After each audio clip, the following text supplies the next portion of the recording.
Hi. Hope y'all doing well today. Let me lower this just a little bit.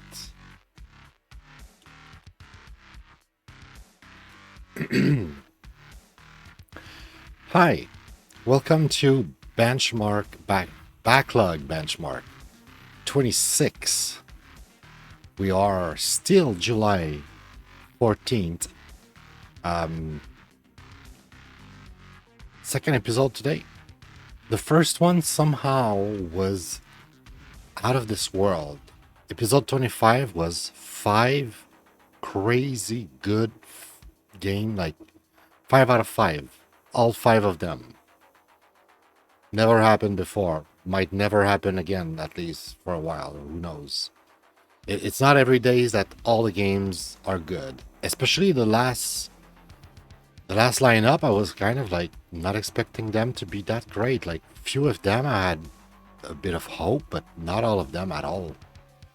They were just incredible. Tonight, as you may know if you look at the title, I'm less confident. I'm a bit less confident. I don't know, like this one's not inspired much. I don't know, this even less. I'm not even sure if it's an actual video game, because I think I tried to look it up earlier. Not today, but like anyway. And I think it might be some sort of like board game in real life, so I'll check it. If it's even a game, I don't even know. So we don't know what we are up for, where we're down for tonight. Like it might be like some weird stuff. This one is maybe the one that I'm looking forward the most, and I'm not quite sure it's good. I think I might have tried it briefly back in the days when I first got itch.io. And this MewnBase I might have tried as well, but I'm not 100% sure. But when I saw them in my like small collection of items that I actually installed or previewed or whatever on my account, because the way itch.io work is not the same as Steam. If you own stuff, they still put your stuff that you own on a different list, sort of like they're like, wrapped up and they're sealed and they're not, you haven't touched them. So to not overwhelm you with too many games, I don't know, that's their philosophy. But anyway, so there's a lot of games that I own technically, because I bought like 2 or 3 bundles, and they're just not like appearing in my library.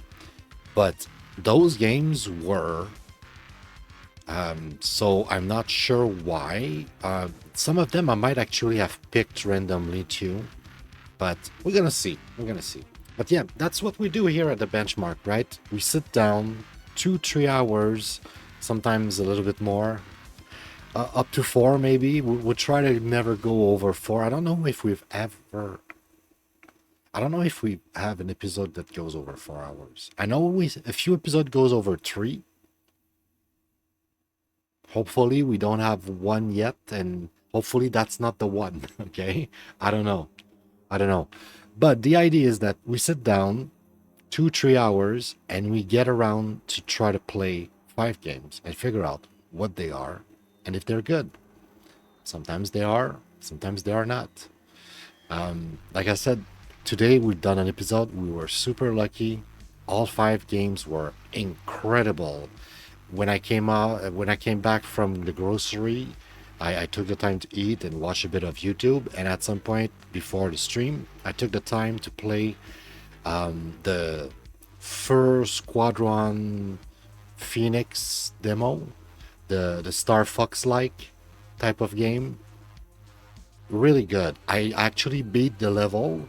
I don't know if there is a way to beat the level, like a secret exit or a certain score or something to unlock the last level, because there's like a prologue, so it's like an intro to the story, to the game, like the actual level that I went back and beat, and another level that's like locked. And I don't know if it's just to tease you, to be like, hey, this is just a demo. You're not meant to play the next level, it's just to tease you. Or maybe there's a way to unlock it. I'm not sure. Um, so yeah, we'll see. But I played the game and I beat it, and it was incredible. So I really doubt we're gonna have the same success tonight. Hey, what's up, Billy? I hope you're doing well, man. Bonsoir, bonsoir. Comment est-ce qu'il va? So yeah, who knows? We might be surprised. Let's get into it with the idea that I'm gonna be disappointed. I don't know how much I rated, like how low the score is for those games to start with. Where is my benchmark here?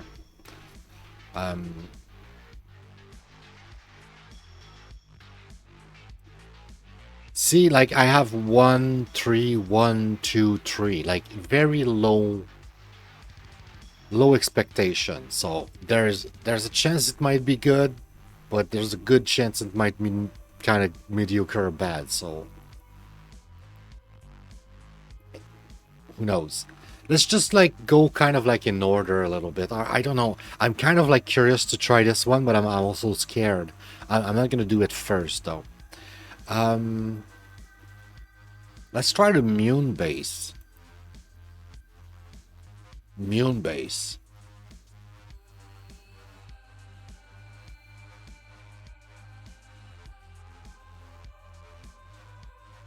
Oh yeah, they were waiting for you at work. Lunch. Play now.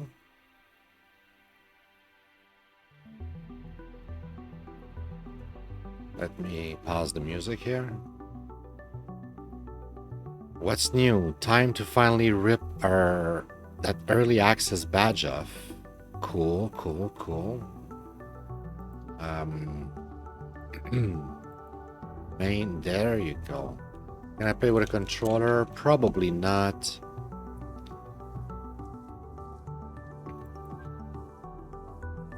Let's do the tutorial. What's your there you go. Cat.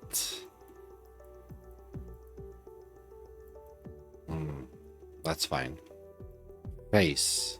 Oh, I like the second face. Yeah, this one. This one is fine.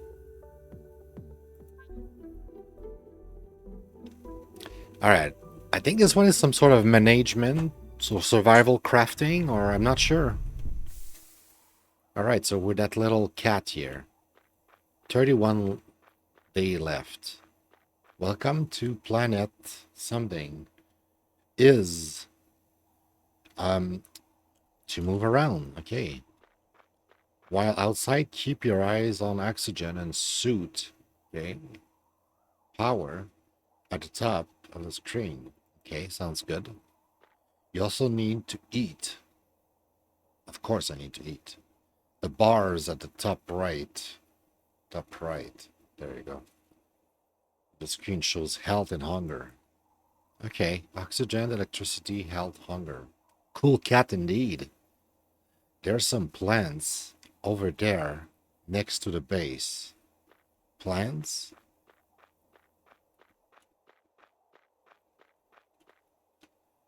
Next to the base. Walk over and click left click on to pick them up.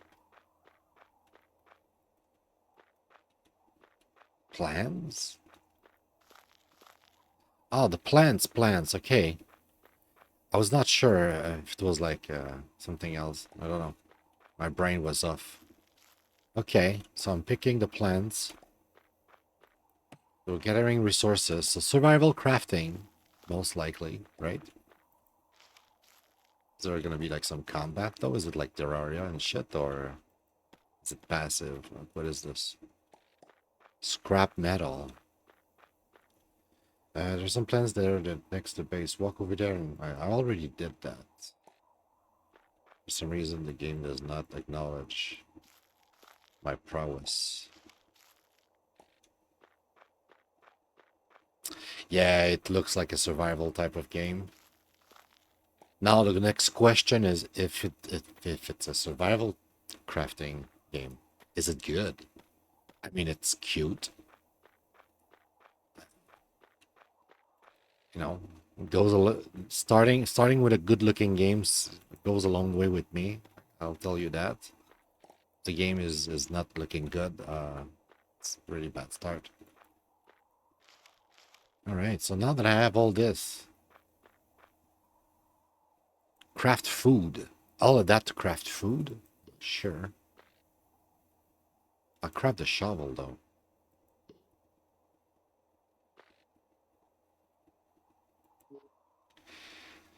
Um, left click on the food in your inventory.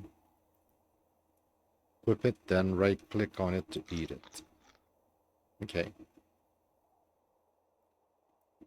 Oxygen. If I do that, can I get my oxygen back?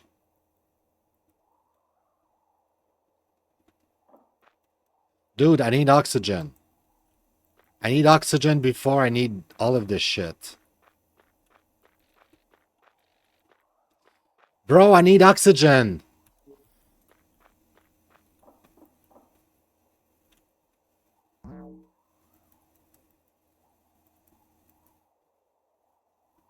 This is dumb. I'm gonna die. I'm gonna die because the tutorial wanted to teach me something else and it's like I was like too slow or something. Like, look, dude, I don't care about your shovel shit, bro. We need oxygen. We have no oxygen. We're dying here.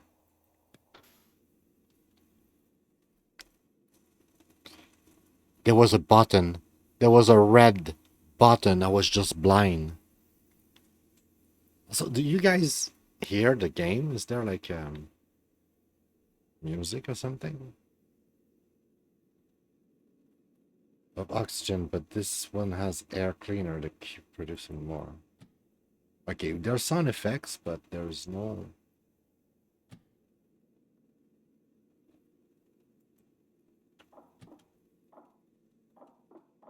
Okay, now we're fucked.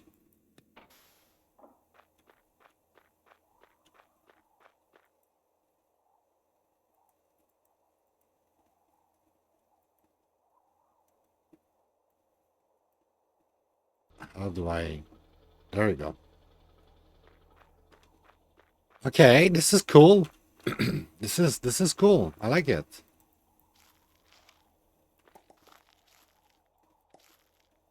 Module to arrange them however you want. Okay, we can rearrange the base module. That's kind of cool.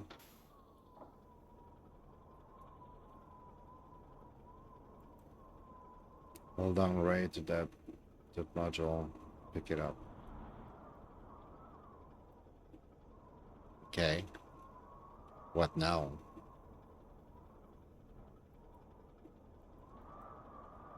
Where is it?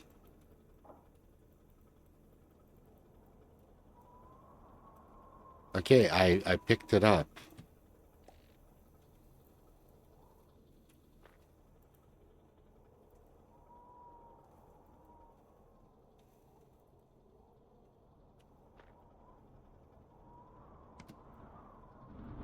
Oh, this is retarded. But what happened to the other one, though? What happened to the first one I deleted? It's gone? The fuck was that? You don't think it's pretty? You think it's ugly? I like the graphics. It's not high resolution and shit, right? But it doesn't mean it's ugly. I think it's kind of charming. Okay, you can drop item from inventory to the ground. Try dropping the scrap. Pressing Q. Dropping this. Pressing the Q. Okay. So you Q to drop stuff. Okay. Finally, around the world, you'll find strange artifacts. You'll need to collect and process these in a research lab to unlock new upgrades. This button opens up the tech upgrade menu and lets you see all the artifacts you discover. Excellent, that's all for now. Good luck. Also, your workbench can now make more items. Cool. Nice. How do we make more rooms? Because we fucked it up with the also, why are those dirty here? Oh my god, we need to clean.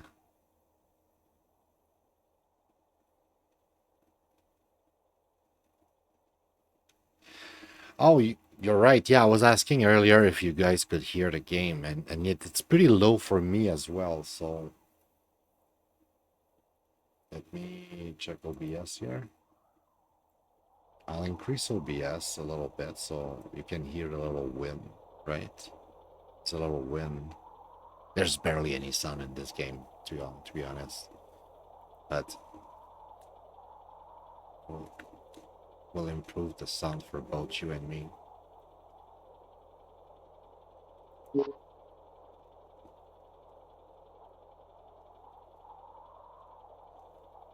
Yeah, you know Kamar. I think you just don't know how to use them, or you don't care.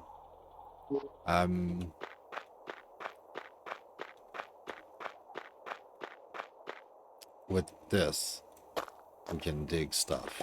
Okay. Nice. Can we dig rock? No, we cannot dig rock. But maybe we can dig this. Ooh, what's this? Ore. Metallic stuff. Oh, the shovel has like fucking durability. I hate that shit. But it doesn't look too bad, so I guess it's okay.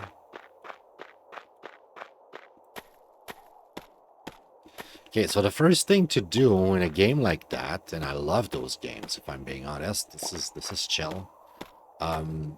Is I need an oxygen tank or something.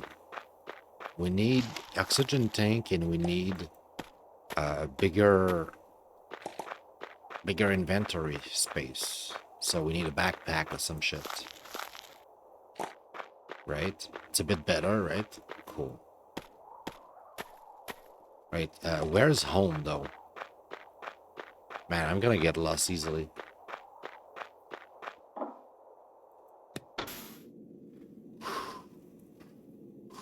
Can breathe. Damage 757 circuit board. Rose into blue storm. Am I hungry? I guess I'm hungry.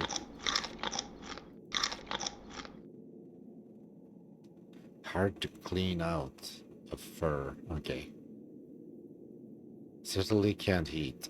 Oh, wow.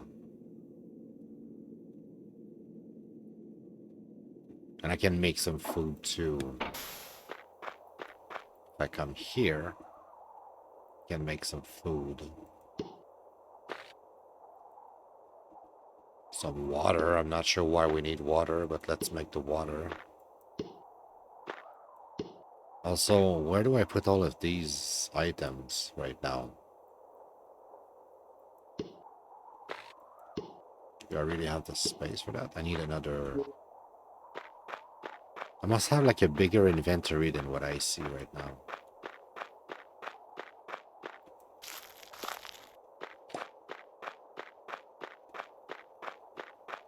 Oh, it's night already?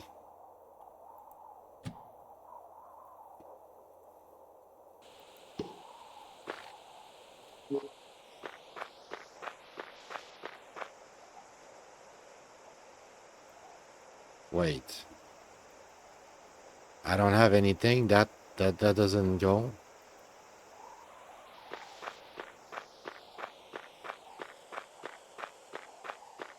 Shit.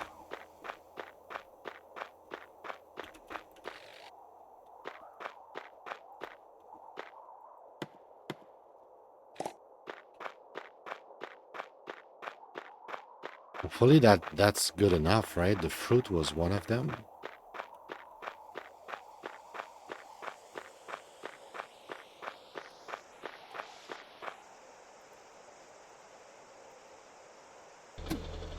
There you go.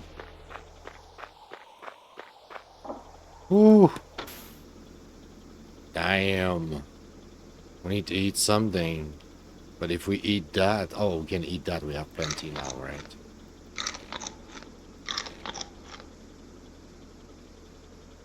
That's also good for hunger. Okay. Cool. So water is good for hunger. Plant slop is good for hunger. Alright, so I don't know how much more I'm gonna play of this. I'm gonna try to go maybe for an expedition and see if we can find an artifact. Inventory is full. Oh, we have an artifact. The hell's going on here?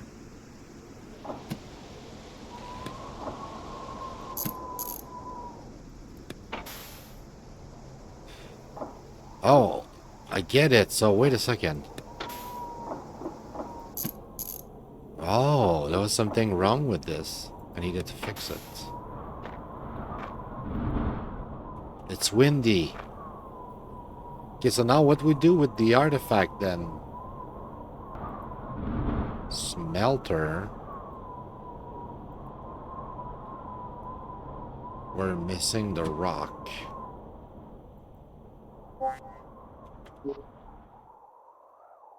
Oh, because it's dirty.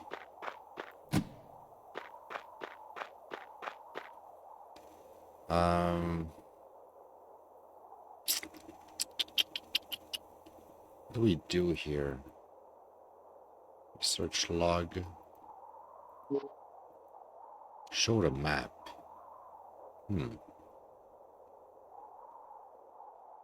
It shows.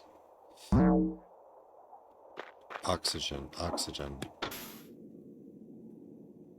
Ooh, oxygen is good. Man, oxygen takes a long time to fill up. What the hell?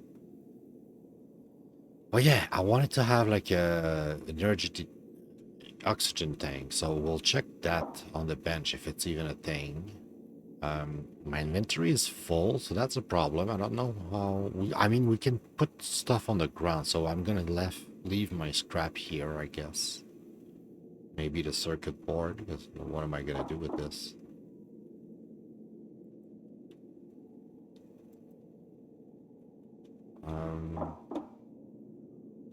My oxygen level takes a shit ton of time going up, doesn't it?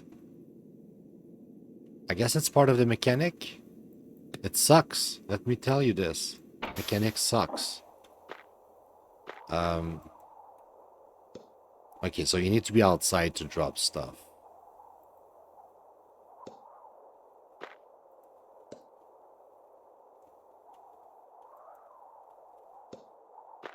Okay, the game is very simple. I kind of like that, if anything. So that's some wood. Alright, let's also drop a few more things here. I don't need that to carry to come with me. Oops. I would like to have my shovel back. I don't need the artifact with me. And I sure need just a little bit of food. Not that much. Alright, hopefully my shit is there when I come back, right? Nobody's gonna steal my shit, right? That would suck. Can we get some of that? Need a different tool for that.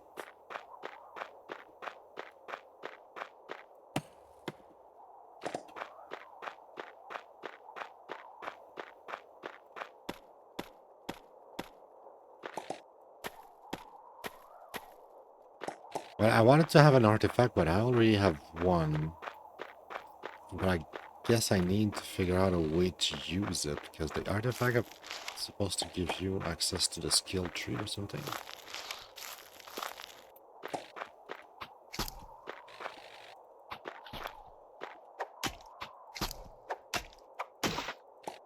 Nice. I got some stone out of this. I have not much oxygen. I need to go back.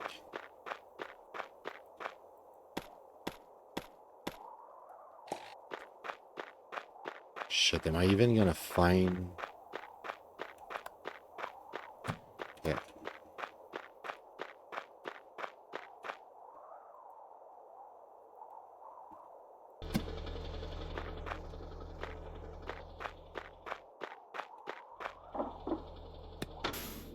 All right, so yeah, pretty cool game, honestly.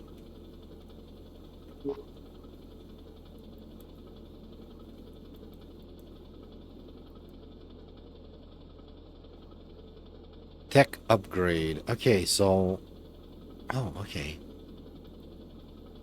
Tool.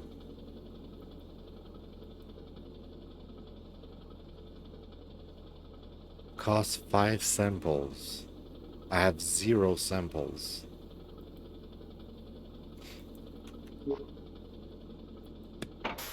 I thought they said something about the artifact. Oh, I don't have.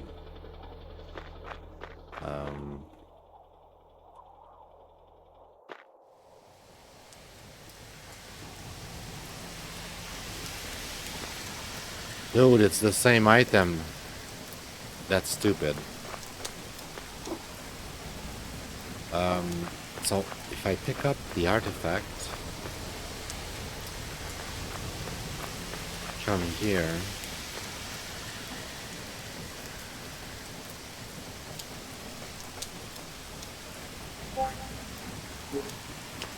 What's happening? Oh, I need to eat.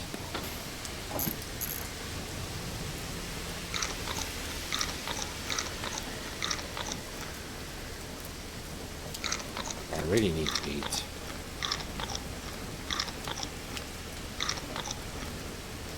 Man, I was really hungry, huh? Okay, so the oxygen in my base is pretty low. Oh, that must have been what happened when I tried to get my oxygen back. It was like maybe low. That's why it was not regenerating mine. Okay, so how does that work? I really don't know how the artifact thing works. But I guess I'll try to figure out if I keep playing more.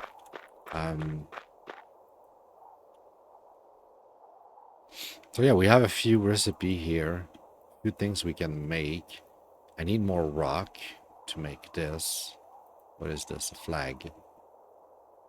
I guess we can make a flag, but I use the wood. How am I gonna make that? 20 rock?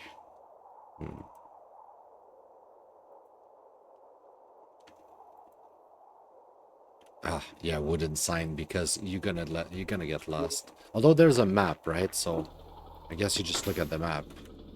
Can I save? Yes, saved. All right. So yeah, pretty cool. Now rating is the question.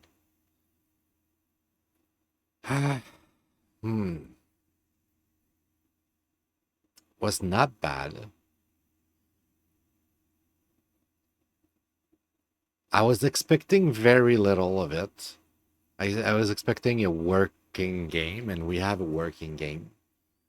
I think it might be kind of good. It may be, maybe not. Maybe like I'm hoping, I'm dreaming, and it's actually not that great. Maybe it's an actual 2. Um, it's between a 2 and a 3, I would say. Yeah. Maybe if I keep playing, I'll think like, oh my god, it's some sort of hidden gem, and I'll be like, okay, guys, I was wrong.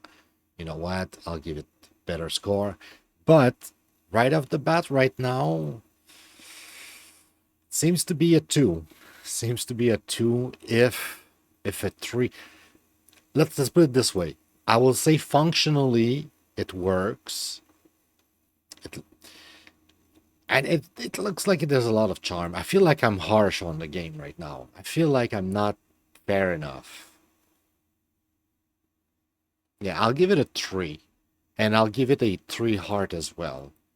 Um, I wouldn't say like it's that crazy good, but I had a good time with it, and I'm kind of curious to play it a little bit more to see like if I can understand a bit more like what it was supposed to do with the artifact and where it's going to lead and how like what can we make. Like I love crafting games, so the survival crafting game it's one of my jam.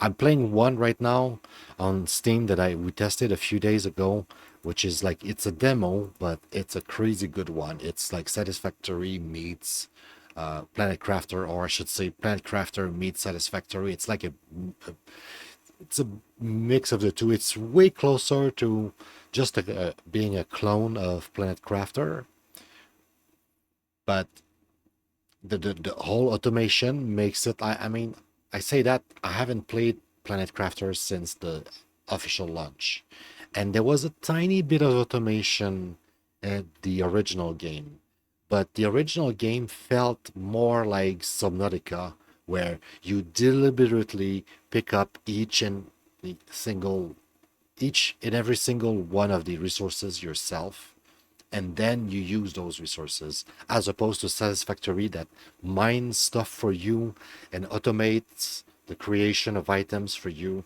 So it's like a whole different type of game.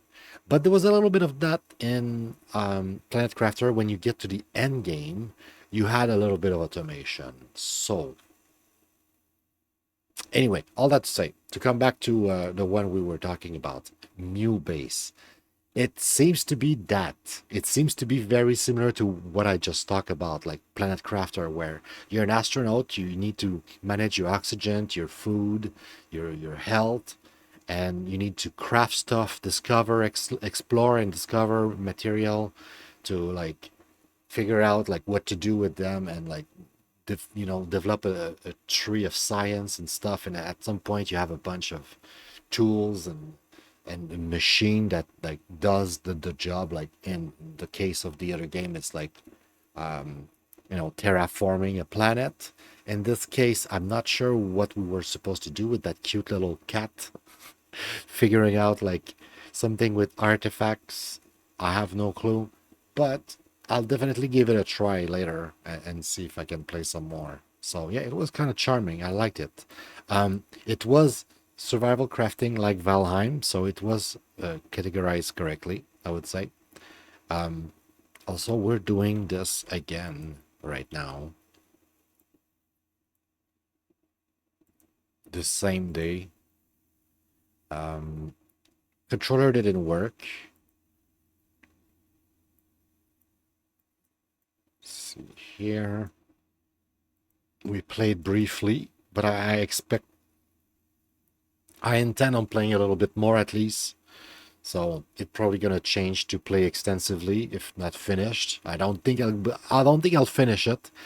Survival crafting game either do not have a finish state, like you don't there's no ending. You survive, you build a house, and you live in this world. But some of them have an actual ending. Some of them have like a bunch of bosses and stuff, and when you beat all the bosses, there's a credit, and if there is no credit, at least you have the credit. You can give the credit to yourself, being like, yeah, I beat it. You know what I mean? But it's kind of the nature of those games. But sometimes you can give yourself a goal and be like, okay, I beat all of the bosses, or I managed to get all the resources, or whatever your own goal that makes you feel like you beaten the game, and you're like, okay, I beat the game. Like in Valheim, it could be like beating all the bosses, because in Valheim it's kind of the goal a little bit, even though it's still in development and we still don't know what the ending is going to be, if there is an ending. But yeah, no. uh that's sad. I don't want to do that right now. I didn't do my prep apparently. In terms of difficulty, usually the only thing left is my difficulty, and then it's over. Shit. So survival crafting game, it's about looting. You need to collect stuff, and it's using all the stuff that you collected put together. It's It's a looting game. You're looting stuff, you're collecting stuff, you're building stuff, you're accumulating stuff over time. Um, it's this is a different because this is something that doesn't occur often. It's evolving. This is a world in which you will have an impact on the world most likely. If nothing else, it will be your base that will be an actual modification on the map, right? But it's meant to be a game where the environment evolves over time. You collect resources, so the resources are unavailable for a certain time or forever gone, and you accumulate a bunch of stuff, and you either build stuff or literally sometimes change the terrain so you can dig and stuff. So that's the nature of those games. It's evolving. In this case, in most cases, it's following you. You follow your character. Um, many of those games are meant to be played cooperatively. Some of them are be played to do a mix of both, so you could say shared. In this case, it looked like a solo experience, I want to say. In terms of challenge, geez. Hmm. Um,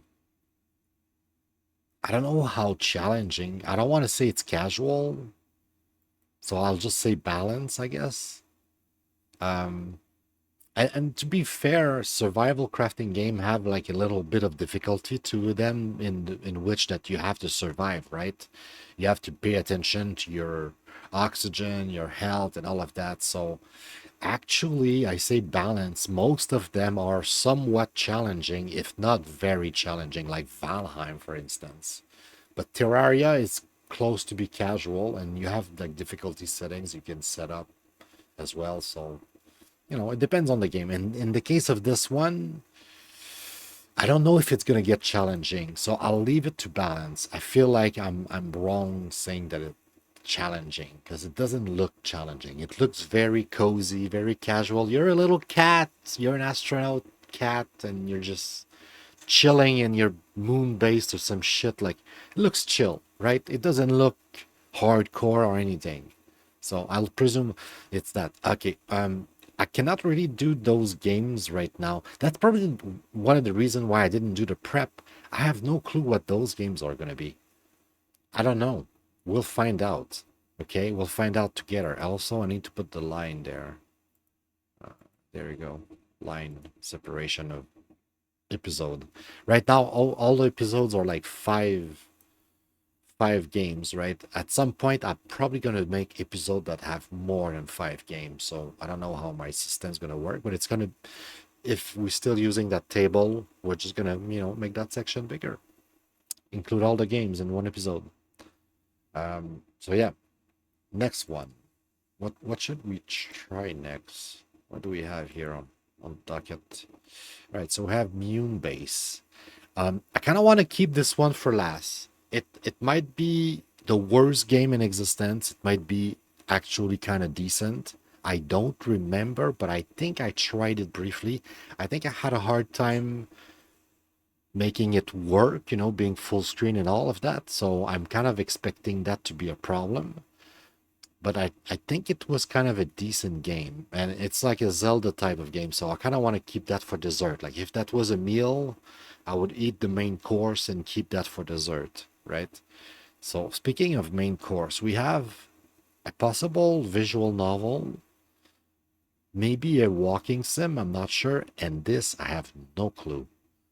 Um, just to just keep it, keep the flow going, so to speak. Let's just jump into this one, which apparently is $20. I hope I own it already. It was in my library, right? I don't have to buy it, thankfully. I'm still confused by the menu, like how HIO client works. Because like on Steam, if you own a game, it doesn't. It's like it's telling you very clearly. Oh wow.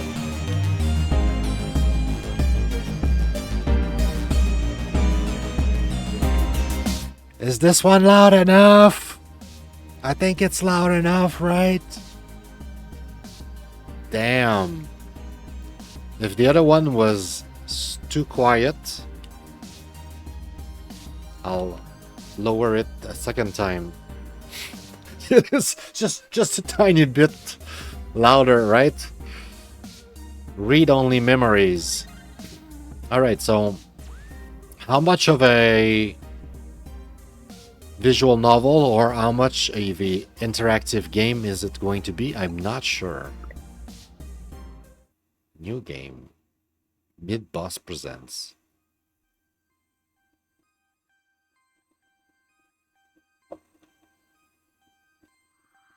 Neo San Francisco, 2064 AD. The world thrives on a constant flow of groundbreaking technology. Mind blown right now. And genetic modification allow the repair and enhancement of almost any part of a human body.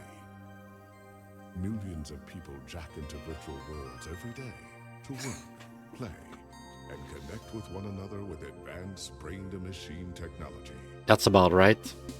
Easier access to genetic modification leaves hybrids walking the streets, looking less human every day. However, some can't keep up with the fast-paced changes around them. They say that ROMs, now commonplace thanks to Parallax, are leading humans to a place where we can never come back, losing the survival skills that we have relied on for millennia. Relationship organizational managers are compiled with virtual intelligence and can seem human-like in their interactions. But despite the marketing hype, at their core, they are only brainless machines. Organizations, like the Human Revolution, seek to slow the relentless pace of progress, fearing that unchecked technology will make us lose the very things that make us human. High above the rising tension below, a Parallax engineer has blurred the line even further. And with this, humanity's destiny will be altered forever. Okay, I'm very impressed so far. I was not expecting voiceover or anything even remotely close to that.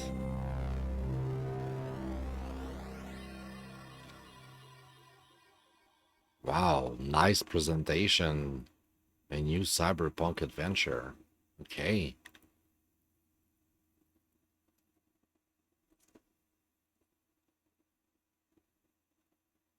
I don't want to skip.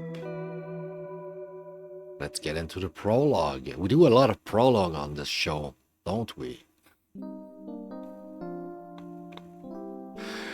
It's gonna be a benchmark of the benchmark. We do prologues. Sweet home, sweet home. Okay, so menu. Okay, maybe not sweet. Musty might be a better descriptor.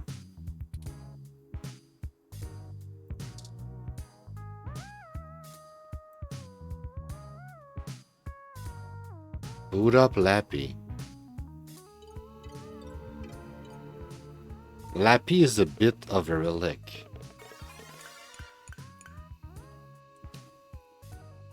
What am I doing? What is this game? Doesn't look like a visual novel. I mean, some visual novel have like, you know, interactive menus and stuff, and like in between, like that feels like a point and click adventure. Journal, okay, today. Or you can review the GX Ultra Beats. You must become one with the GX Ultra Beats. Where did you put those damn headphones anyway?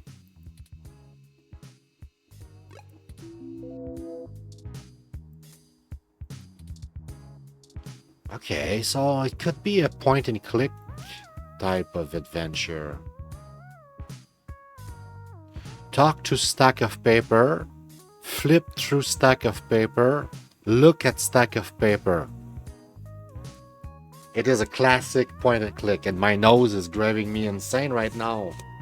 Is it truly like it has to do with like the hour of the day? It's always at the end of the day, like early in the morning, my nose is like mine. Ah. Okay, I was not expecting that type of game at all. Like I'm lost. I thought it was a visual novel.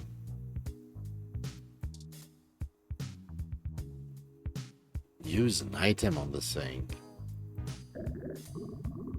You don't know exactly what that ooze is, only that it seems to be growing day by day.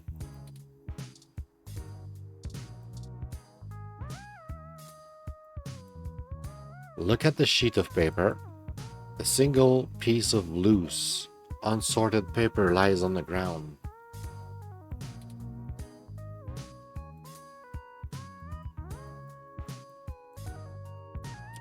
We're supposed to be looking for Yomo poster. We're supposed to look for our headphones or something.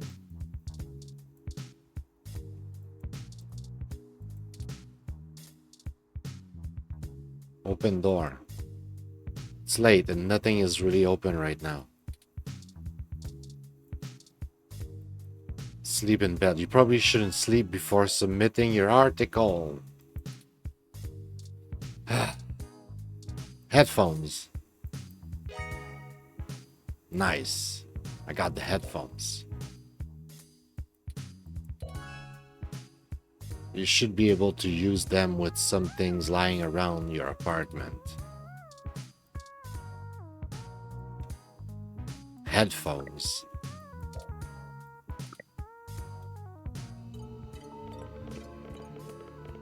Oh.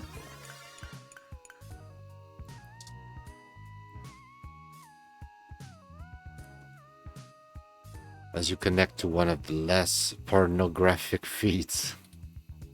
Your best options are usually limited to video game streams, old concert recordings, and live cams of baby animals. Your choice is clear. Lappy speakers feel neglected, but now you have the first-hand experience needed to start actually writing the review. The first part of work is done. You're so accomplished.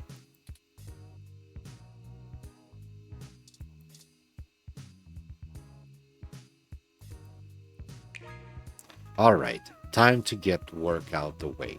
Let's do this. Selling your soul. Bits by bit. Character by character. Finished. Now to send it off to the editor. There. Your big break. Surely your glowing review of GX Ultra Beats is your ticket out of poverty and into a book deal. Surely. Work is finally out of the way. Time for bed. Or you could read some OK Today and catch up on some news before you sleep. Yeah, let's do that. Oh, my nose is driving me insane, I swear.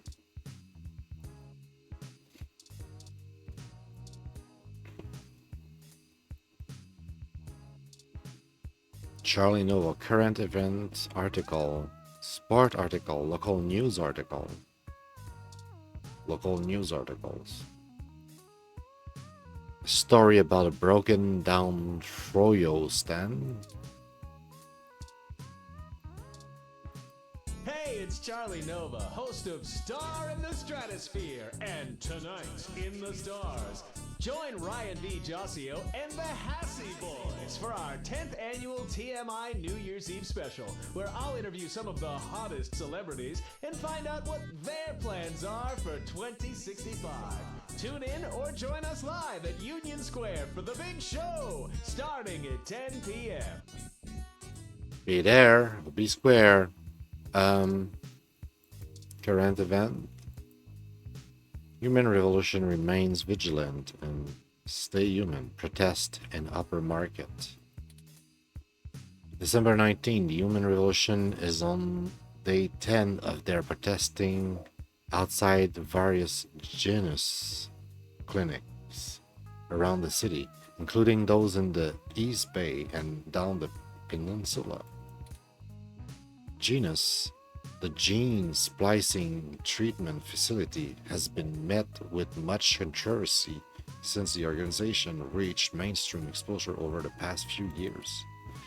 Genus employee Mort Crane, spoke to OK Today exclusively. According to him, most Genus workers are up in arms, claiming they're being terrorized in their own city. We're here to help people who need gene therapy for their own personal reasons, whatever they are, said Crane. Individual rights have always been of paramount importance to us, he continued, and we believe that our customers have the right to live as they please or require. The Human Revolution stands behind their claim that Genus is diluting the human experience by providing hybrids with gene splicing treatments. The group feels that the goals stated by Genus, in addition to newer cybernetic technology, are warping humanity into a very scary dark future. They're playing God in the most senseless of ways. We were born human. Who are we to mess with our genes and start turning everybody into who knows what? Said one protester, who asked to remain anonymous. It's ridiculous and scary. It's not human. More information to follow as the story develops late into the holiday 2064 season. Jane Valmer, Anna, OK Today. Man, it doesn't look like it's that far in the future to 64. 2064, bro. It's just around the corner. Maybe one day I'll look at this video being like, my God, I never thought I would look at this video. Look how young I looked. I was 43, only 43 years old. Chances are I will never look at the video of me at, what is it, 1964 we were saying? I'll be dead, long dead. Dude, 64? I'll never reach 64. Nobody's gonna... Look at Lip's inbox. Sure. Your inbox. A hell to terrifying to specific, so personal that no other living thing should dare enter. Luckily, you're the only person with the password. Okay. What's in my spam work, weekly promotion rent? Okay. Let's just close this. Log out. Okay, so now we can sleep.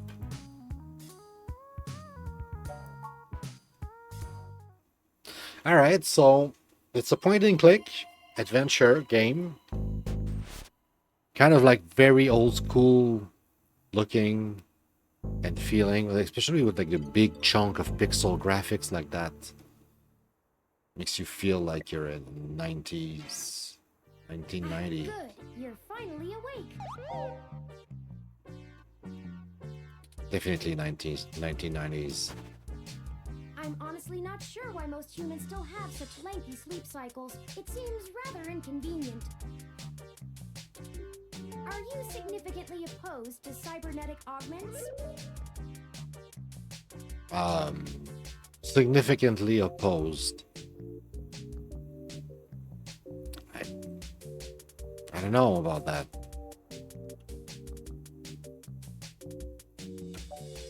How did you get in here? I came in through the door, of course. The cryptographic algorithms it uses are actually quite atrocious. It only took me 17 trillion clock cycles to break your entry code. Only? It looks rather imposing, but it's actually a knockoff of the SecuGate M/14723-B.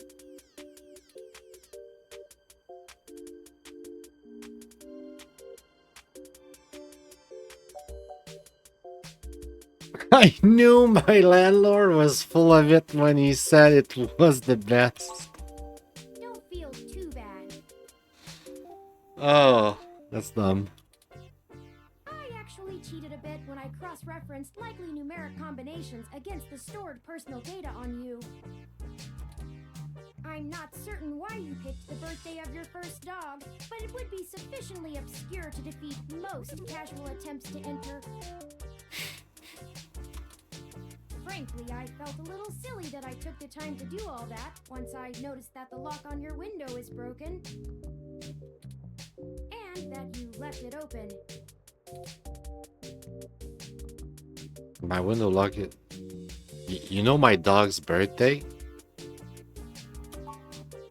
I know a lot of things. Honestly, it would have taken me longer if I had to enter the codes manually, but it was trivial to slice through the door's firewall and try against the stored data directly. I would suggest investing in an InSec Model 1355 automatic security door. The 1385 is newer, but I find the added attack vector introduced by the integrated voice commands isn't worth the convenience. Okay, I'm gonna give this to this game. The voiceover acting, the graphics, everything is like nice, like high quality. This is cool. Not sure I'm into the game that much, but you know, looks like a pleasant game. If you had nothing else to play, I guess I would play it. I have too many games right now to play that, but that's kind of like what I'm trying to say here. You know, it's because I have too many games. If I had no games, I would probably play this. This is pleasant, good, you know, well made. On Congo. My window lock is broken. What are you doing in my apartment? Oh, I hope you don't mind. While you were asleep, I had some spare time on my hands, so I reorganized your records and entertainment media using BISAC. BISAC? Once that was done, I found the cleanliness of your living and workspace to be suboptimal conditions for the long-term performance of my micro actuators. So I took the liberty of cleaning the place up a bit. Well, As you awoke, I was attempting to interface and make performance adjustments to your personal computer, but I've run into a bit of a snag. What do you mean?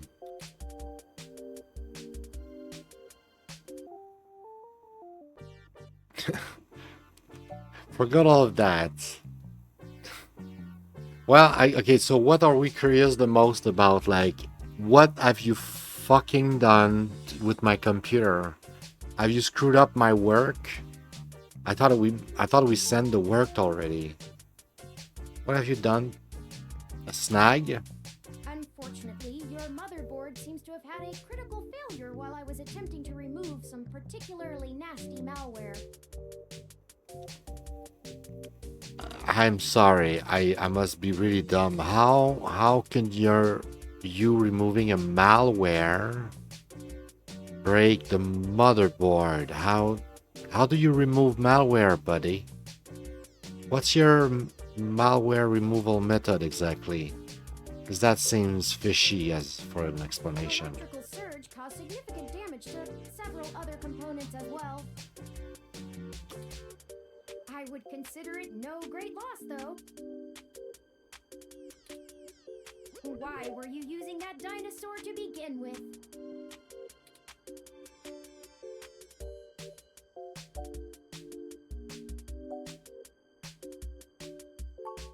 Don't fret!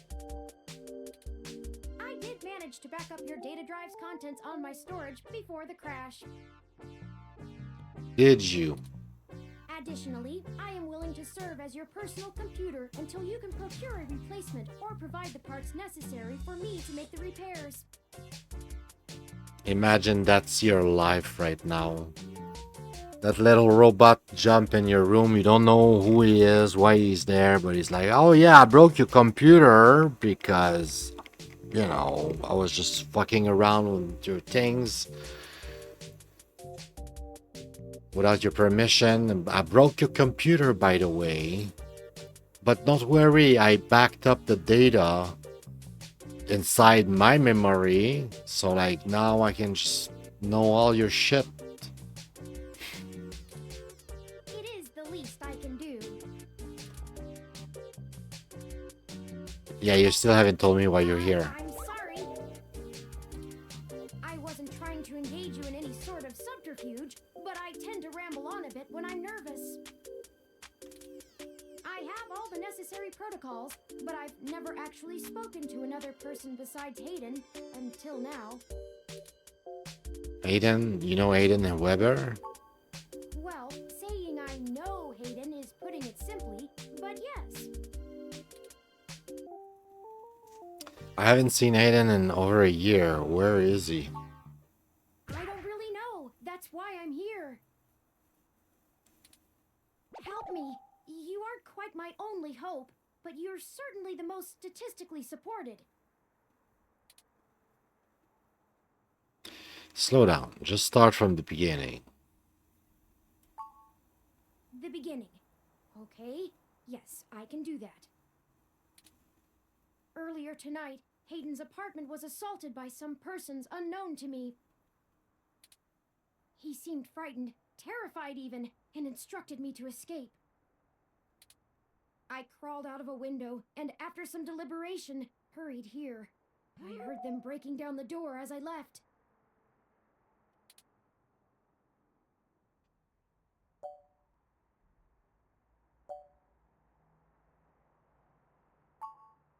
He is one of the top researchers at Parallax, but there's no way that alone would be enough to get him kidnapped. I suspect it has to do with me. Who are you anyway? What do you have to do with it? Excuse me. I forgot to introduce myself. I've never had the pleasure of doing so before. I am Turing. Of course you're Turing.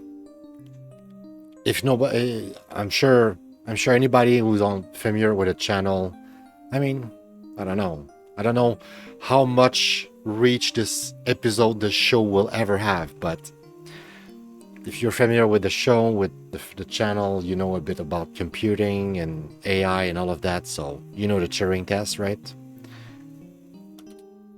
I know this must sound quite unflattering, but I suppose you could describe me as one of Hayden's experiments. He's currently researching advanced machine intelligence at Parallax. I am a personal side project of his. You're like Mega Man, basically. Exploring true artificial sapience. Uh-huh. It's possible that the idea of a sapient machine could scare or tempt an organization into kidnapping him. Either to stop his research or to take it and use it for themselves.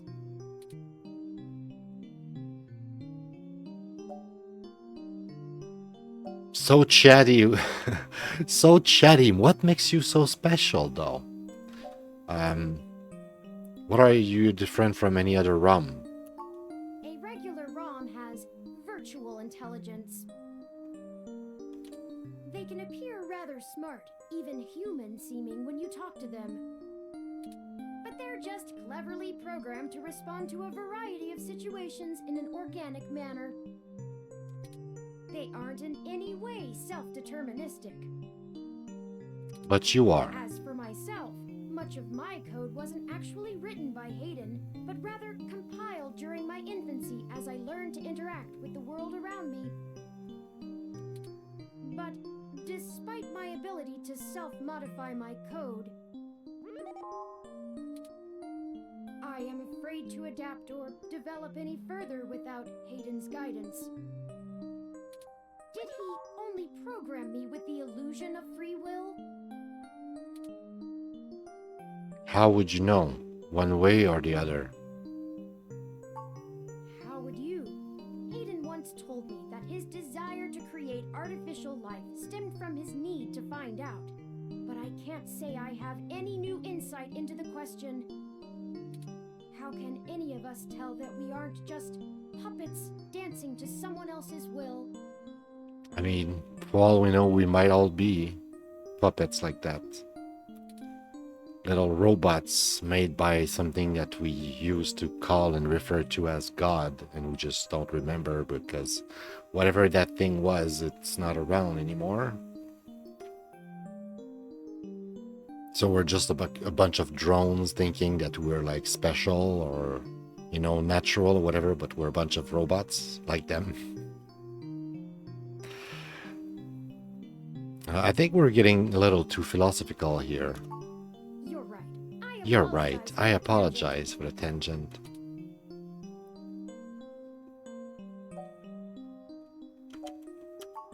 I ran an algorithm against every contact in Hayden's address book.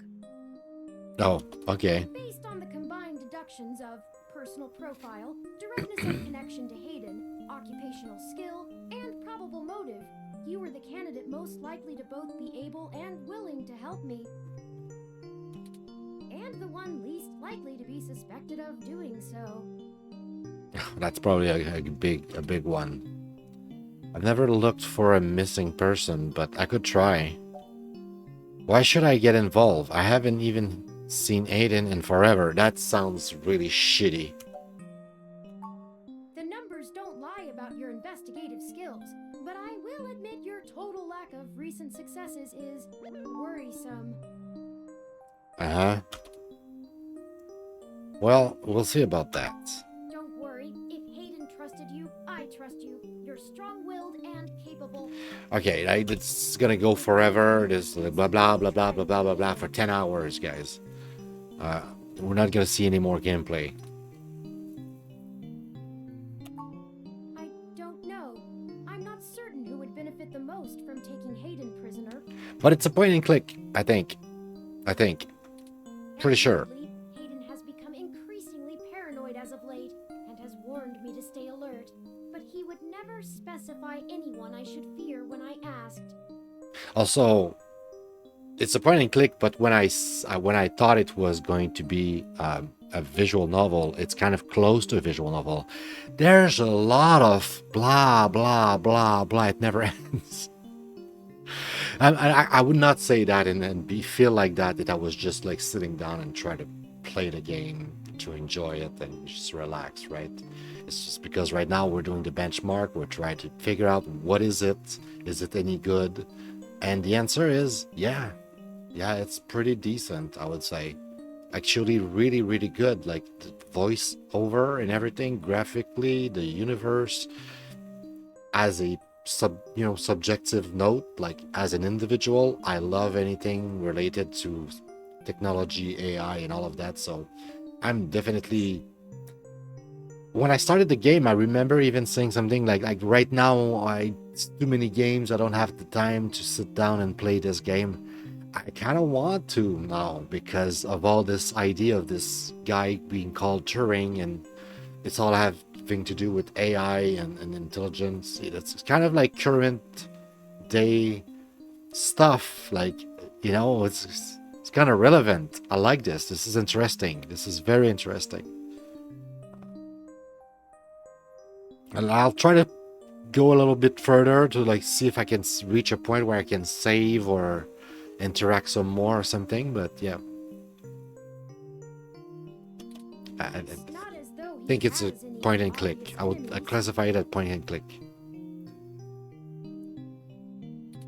There are several multinational corporations that could make use of his engineering skills, but I can't imagine any of them would go as far as snatching him.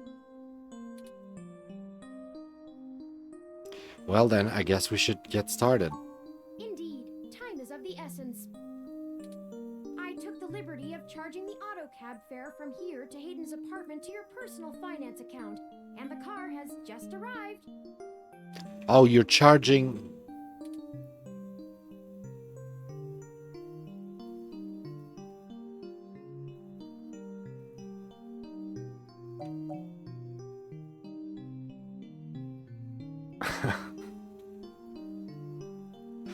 I'll say that. Okay, Bubblehead. My head does not bobble, thank you very much.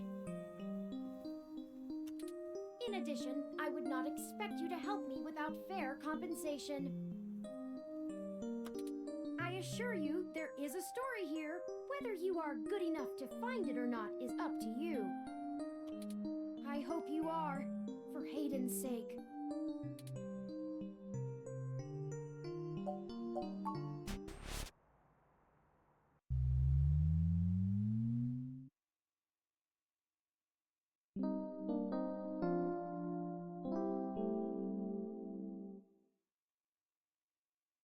Oh, it's like in December. We're close to Christmas in the story.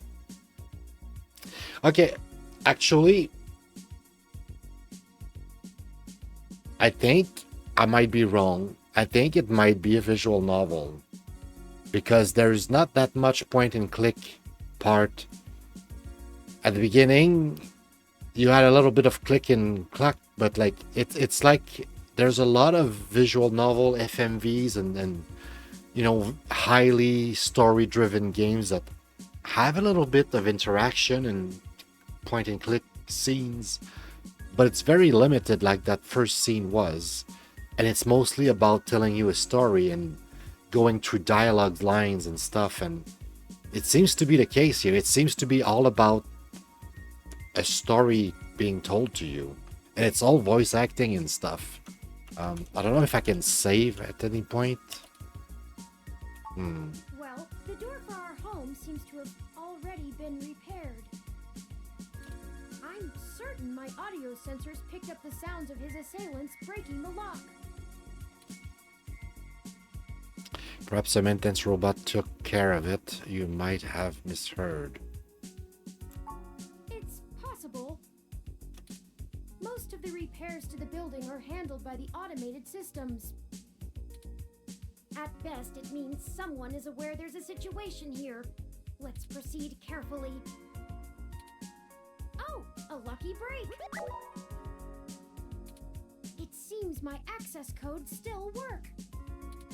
Hayden's door has far better security than yours does.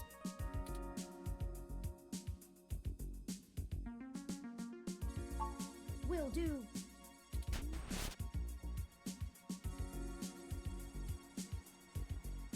Doesn't look like there was much of a struggle.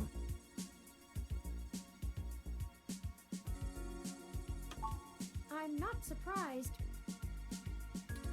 Hayden is not the most physically intimidating of individuals. I doubt he could have fought off a serious assault. I should have stayed and tried to protect him. I'm assuming we're gonna be able to interact with this scene. Of course not. How silly. To make a machine intelligence truly self-deterministic, it must be able to self-modify. Any sapient worth their silicon would be able to code around such an inhibitor eventually. I could rip your arm off right now if I cared to.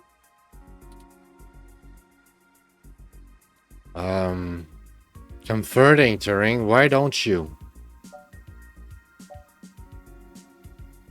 It would be fun to see you try. It's like you're like, bring it, little bitch. Bring it. Try to rip my arm apart. See what happens. I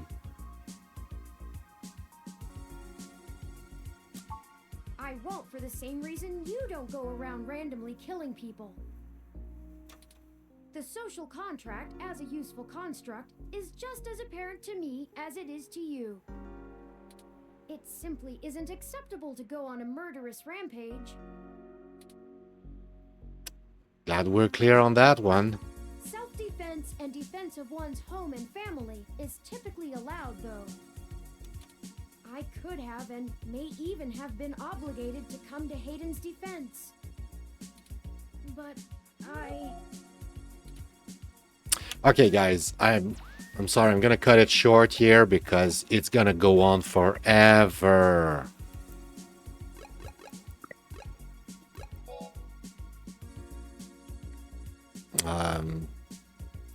Call it 1. Be overwritten a new save data. Yes. Save game as 1.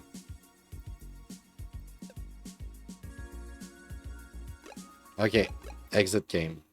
All right, so on that note, that was good. That was actually good. Surprisingly good. I was not expecting it to be that good. Okay, this time I'll remember the music because in between the two games earlier, I forgot.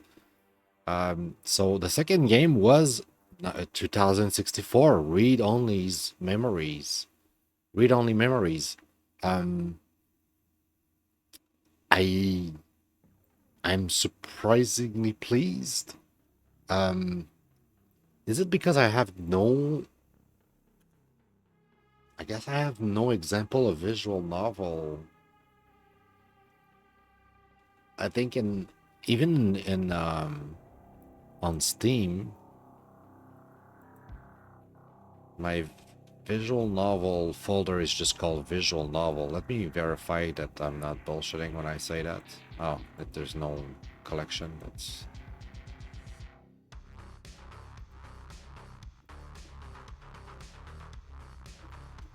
so story. I thought it was story.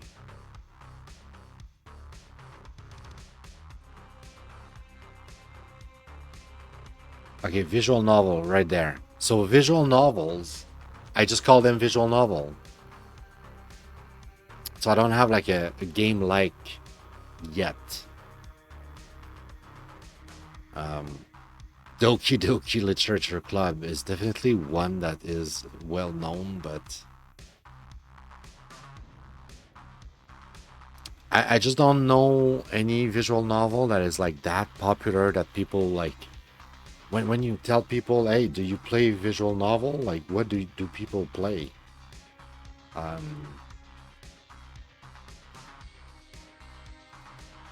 Can you name a very well-known visual novel? Got that. Doki Doki Literature Club. I guess we're just gonna call it Doki Doki, right?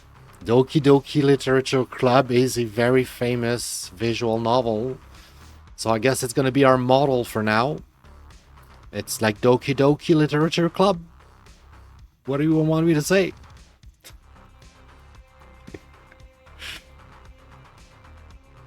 Doki Doki, is it Doki Doki like that? Doki Doki Literature.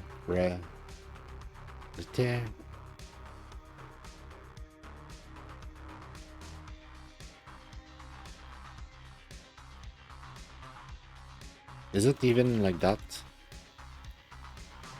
Only one T, right? Literature Club?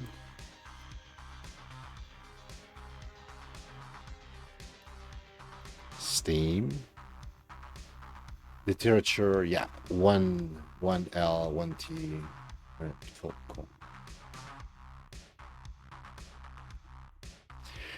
Yeah, it's not that popular, and yeah, exactly. There's not that many that people know about that, because usually when people think about a book, they think about a book, like an actual book, not a video games that kind of it feels like a book. So there's not that many. And technically, like there's this one here that's kind of is one, but it's not popular. Like it was like I don't even remember how I found that game. And I thought at first it was like an FMV because there's a few sections with like a little bit of kind of like cutscenes, but most of it is an actual novel. But yeah, anyway, that's what it is. It's a visual novel like Doki Doki. And for now, that's going to be the model we're going to use to say is a game like this. Now, for what it is, it's settled. The rating. I really liked it. I don't know if it's for everyone, but for what it is, as a visual novel, it's kind of like top notch. Like there was basically nothing wrong with it. it was exceptionally well produced. Everything about it was nice. It's a matter of taste. Like there's some people who might not like the art, who might not like the universe, the whatever, but that comes down to taste. But when it comes to like production value and like is the game worth, like for example, we saw that there was a price. And I don't think that many games are priced that high on HIO. It's mostly like, you know, individual doing independent production, like, you know, it's just like it's a scene to like show your game as an indie game developer. And I don't think like there's that many like great game on HIO. Maybe I'm wrong, there might be a bunch of really awesome game on HIO, but for what I understand of HIO, it's not meant to be like that, right? All that to say, this game is awesome. It feels like a very old classic retro point and click, but I think it's in essence it's a visual novel. And like I said, unless how to put that, like the only argument you could come against it is like saying like you don't like the type of story or whatever, but you know, it's like I said, yeah, the game is a 5 out of 5. I don't know where I'm trying to get with that, but what I'm trying to say here is the game is definitely 5 out of 5 in my book. I don't know why I feel like I need to defend it. I feel like, objectively speaking, the game was... Man, there was even like voice acting. I was not expecting voice acting or anything like that. But yeah, I'm super, super well surprised and pleased and all of that stuff. Like, I'm like, wow. I was not expecting to like it that much. Let's try to do this part here. We played it briefly. This is a visual novel, so it's gonna be about just going through the story and reaching the end of the story. So it's a traveling type of scenario here. I don't think it's gonna be emergent. I think it might have some iterational purpose aspect to it, and like maybe if you play it a second time you will answer a different answer and have a different attitude, and maybe you could have a different ending because the whole time you were kind of being an ass against the little robot instead of being kind with them. So kind of like an FMV, maybe there's a bit of replayability in it, but I would say like most likely once you played it once and you had your story with your playthrough where you choose to go left or right whenever you had a dialogue line, I think it's mostly sequential.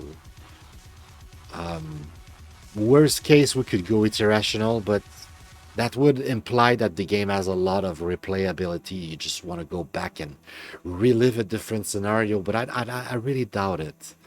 If anything, it might be more like a point and click type of thing. So like you might have a few puzzles. So like once you've solved the puzzle, next time you already know the solution to the puzzle, and most likely you have a different, you know, you can be kind or be an asshole or be neutral to the robot, but I don't think it's gonna change much to the story. Then again, I don't know that for sure, but it's the feeling. All right, in terms of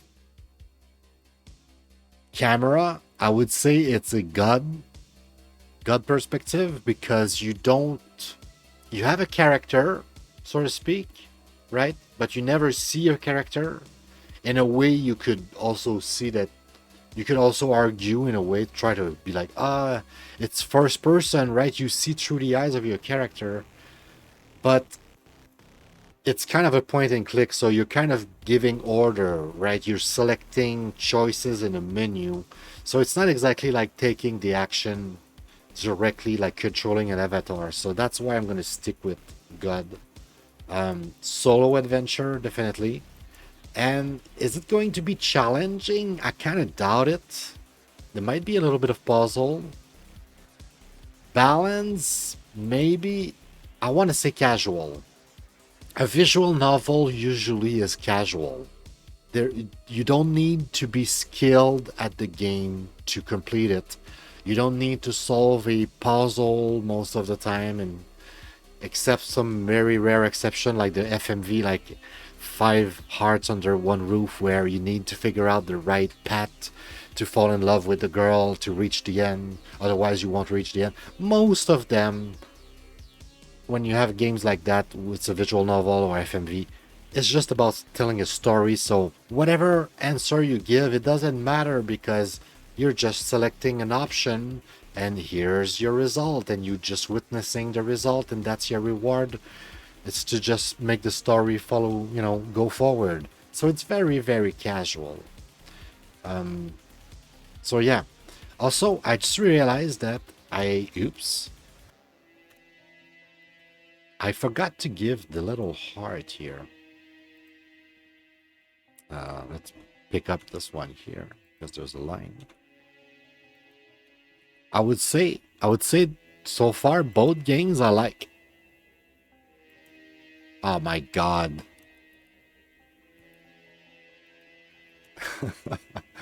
Oh, that was a stupid mistake. Okay, fixed. There you go. So I would say both games so far surprisingly good. Okay. The MewnBase, I'm kind of a bit. No, I like it. If I'm being honest, I like it. I was about to say I'm kind of neutral. I'm not like disliking it, but I'm not like liking it. But actually, no, the more I think about it, it was kind of cool. I was enjoying my time with it. I was like, oh, it's a cute little cat. I'm surviving crafting stuff. It's kind of a good experience. No, it was good. It was good. I had some weird bug here on... Oh, it's fixed. This earlier today, I had this weird bugs where the notification wouldn't want to go away for some weird reason. All right, let's go back to the games. So, 2 downs. This one, which was a bit visual novel, survival crafting. It literally says here, space cat crafting survival game. This I'm expecting to be some sort of walking sim. Is it a walking sim? Let's find out. Let's stop the music here. Okay, where is my OBS? I want to see if the game has an impact. We just lost 3 frames at some point. I don't know if it's because I launched it or...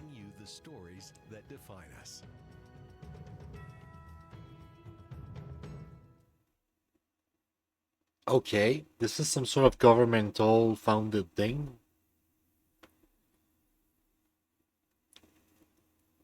Sundance Festival. Yeah, it's like I'm watching something made from when you watch TV show made by the government of Canada or whatever, there's always like those advertisement, those warning telling you like, hey, this is propaganda basically. All right, use the arrow key to navigate the menu. In case you're wondering why your mouse doesn't work. I hate this already. Walden, a game. It's gonna be a game.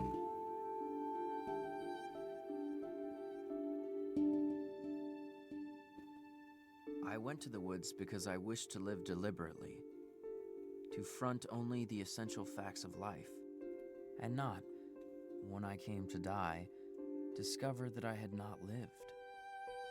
I wanted to live deep and suck out all the marrow of life, to live so sturdily and Spartan-like as to reduce it to its lowest terms, and, if it proved to be mean, to get the whole and genuine meanness of it, or if it were sublime, to know it by experience, and to give a true account of it.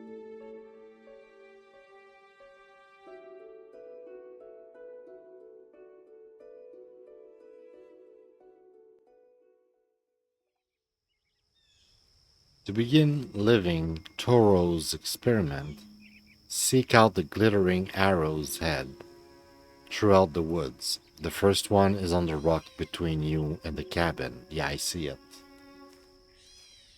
So it is a walking sim. Move close, center, and click on the object like arrowhead to interact with them. When I wrote the following pages, or rather the bulk of them, I lived alone in the woods, a mile from any neighbor, in a house which I had built myself, on the shore of Walden Pond, in Concord, Massachusetts, and earned my living by the labor of my hands only. All right, I like it. It's a walking sim like Drizzle Pat, where you just walk around, you collect stuff sometimes, and you get a When I bunch of first took up my storytelling. abode in the woods, my house was not finished. It was a pleasant hillside where I worked, covered with pine woods, through which I looked out on the pond, and a small open field in the woods where pines and hickories were springing up. I just realized I don't have to sit there. I can like walk or move while he talks. On your doorstep, click on it to pick it up. July 4th, 1845. Dearest Henry, congratulations on the start of your experiment. I hope that the work goes well and the ideas are fruitful. Mr. Emerson says you are intent to devour yourself in our woods, but I hope that you will remember to take good care and keep yourself well. Mother worries, as do I. Your loving sister, Sophia. Sophia? Not Sophia? Sophia? Okay, sure. M to reread your mail. Okay. Huh? Achoo! Achoo! Oh. Damn. Sorry about that. Give me just a second.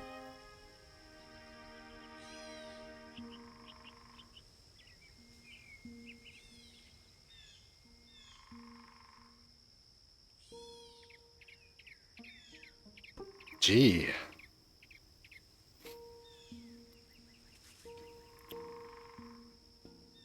All right.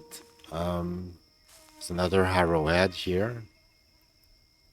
There is some of the same fitness in a man's building his own house that there is in a bird's building its own nest. Who knows, but if men constructed their dwellings with their own hands and provided food for themselves and families simply and honestly enough, the poetic faculty would be universally developed, as birds universally sing when they are so engaged.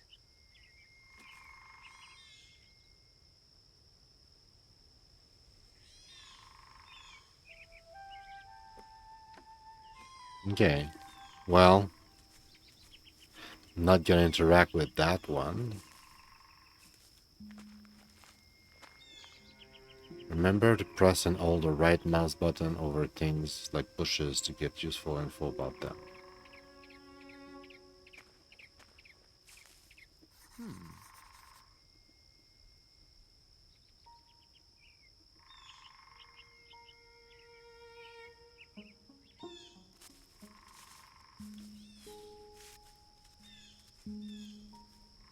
Okay, so we're not losing too much frame, so I'm guessing, I'm assuming the game is as fluid for you as it is for me. Although sometimes it's not super fluid right now. But I'm assuming it's because of OBS running.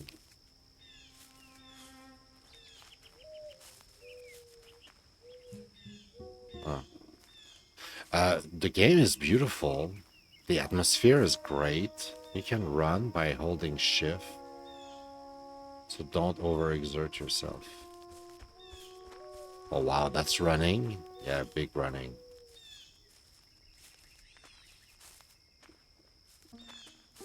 Alright, I'm not sure why we're going around like that. Huh.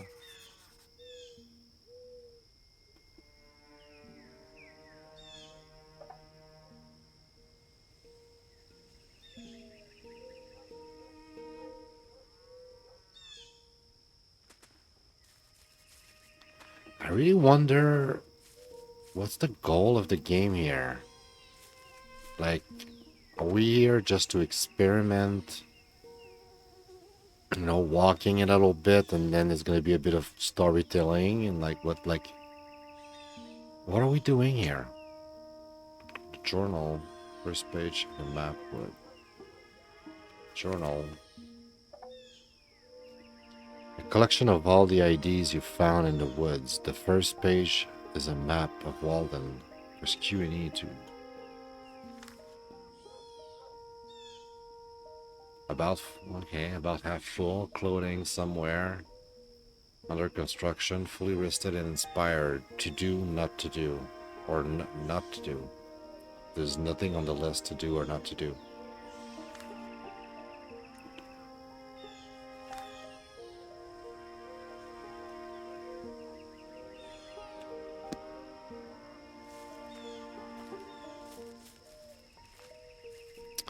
Alright, I'm still unsure of what type of game it is completely. I think it's a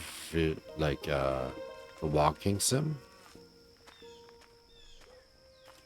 It feels like a walking sim, but maybe there's more. Maybe there's like a, some sort of like management or, right, there could be more to this game. There's a house. Got neighbors here. Let's go see the house.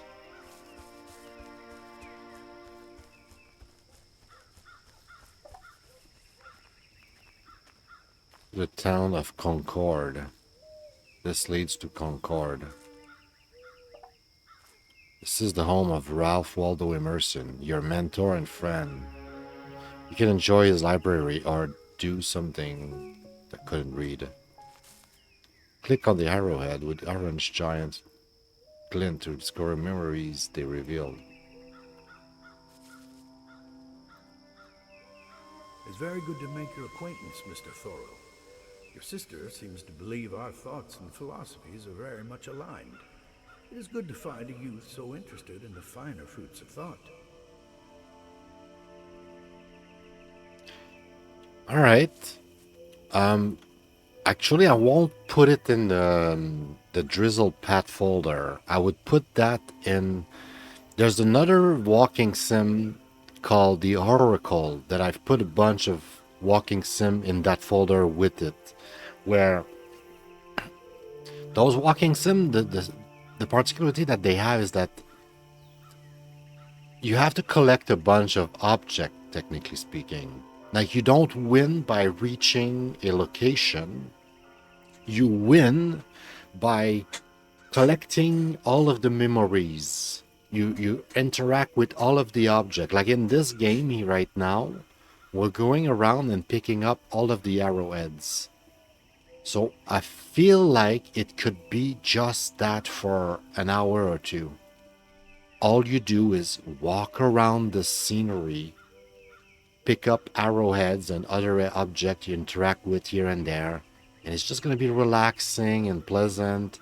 It's just going to tell you a story, and in this case it's like maybe like American story, I guess, because it's talking about Ralph Waldo Emerson, which I think was American. And at the beginning there was like this idea of like the game is made by government funds or something, like, so like supported by the taxpayers. It's like historical kind of stuff, maybe, into your relationship with Emerson. It will change from season to season or something. Press L to take out or put away the lantern.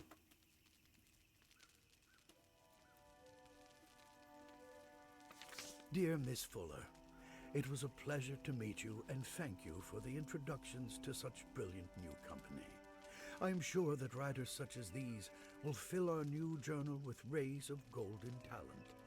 I have another name to add to the roster of our dial, Mr. Henry David Thoreau, a fine, brave youth of this town from whom I expect great things. I will will send you some of his work soon.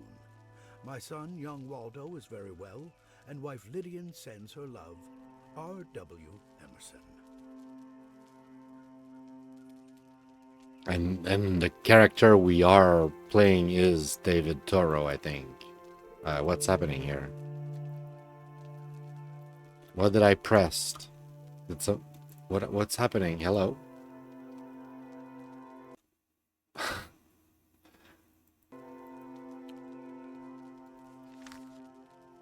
Okay, that was weird. Recommendation for Henry David Thoreau. I cordially recommend Mr. Henry D. Thoreau, a graduate of Harvard University in August 1837, to the confidence of such parents or guardians as may propose to employ him as an instructor. I have the highest confidence in Mr. Thoreau's moral character and in his intellectual ability. He is an excellent scholar, a man of energy and kindness, and I shall esteem the town fortunate that secures his services. R. Waldo Emerson.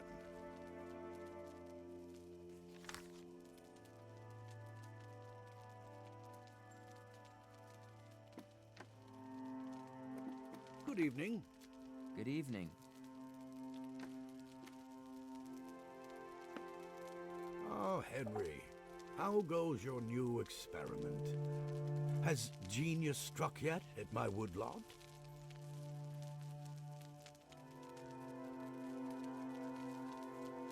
No genius yet, only some summer hairs. Well, I'm sure your muse will find you soon. Time in the woods has always given you inspiration. Since you're here, I could use your assistance with some research I'm doing for a new lecture. Could you spare the time to help me? Certainly. Well, thank you. I know you're quite busy with your own work, but I need help finding my copy of Homer's Iliad. I saw that you were reading it down by a new cabin. Do you still have it there?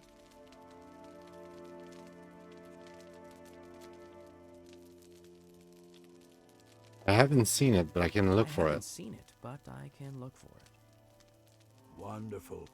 Let me mark the very spot I think I left it on your map so that you can find it. In the meanwhile, I found some books on bean planting and local wildlife you might find useful.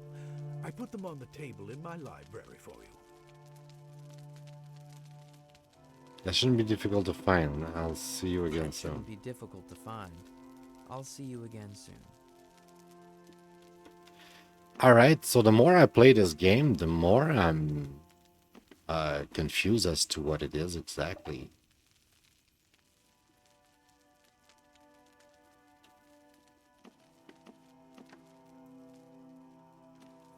I still feel like it's some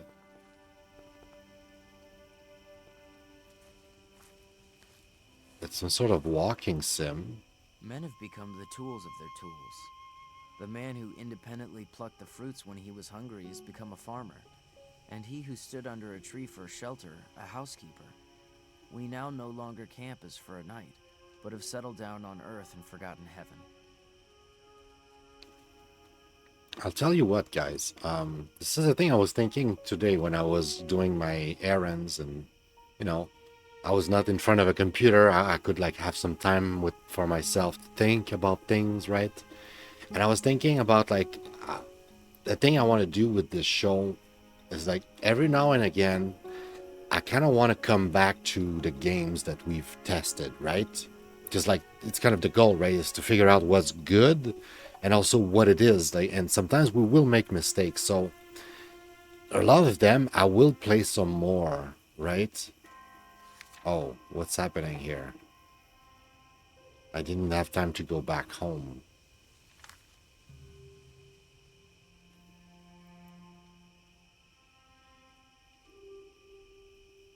Gee. Where are you? At your cabin? I wake where I'm at. Oh, so like we need to go back home, otherwise we respawn in the middle of nowhere, like we slept on the ground or something. Front door, you may get more. Okay, so yeah. I will have to definitely play more to make sure that the game is truly what we imagine that it is. But I feel like there might be more to this game now. It might be a bit more sophisticated than I first thought it was. At first glance, it seems to be a walking sim where you go around and collect things. You know, um, you collect a bunch of things, and once you collected all the things, you pretty much experience all the stories that the game has to offer, and that's it. That's the end of the game. Those games are very simplistic, really rudimentary, and all of that, but they're quite pleasant. And I have a few already in my Steam library, so I kind of know what they are and kind of like how to define them, sort of speak. This one, it's kind of like on the line, on kind of the blurry line in between two type of games. Um, it might also be actually. Let me check real quick. I think I have an idea of what I could classify it as. Um,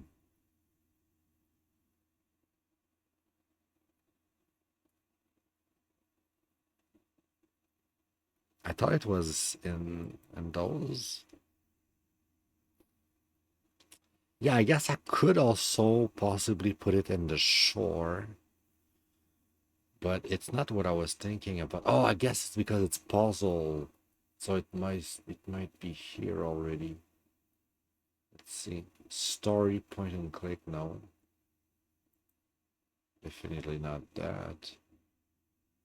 Uh, management. No, it's not hidden object. I've played a few games recently that were basically some, you could say, detective type of game. I think. Oh wait, I think I put that in Kona. Was it in here? Story dating book. Um,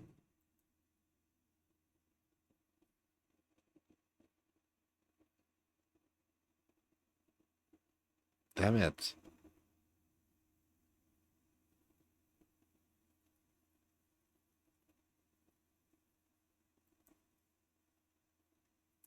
I'll have to like check that game again because I don't remember what it was now anymore.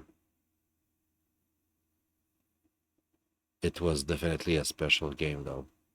It's an hour long, so whenever I play it, I'll figure it out. Um, Oracle. Yeah, right now I would put that in this folder.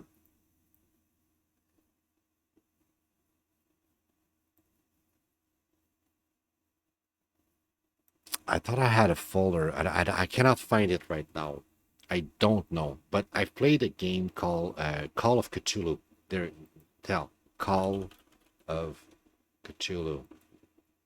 Story the bunker. Really? I put that in the bunker? Huh. I feel like that's not where it should go.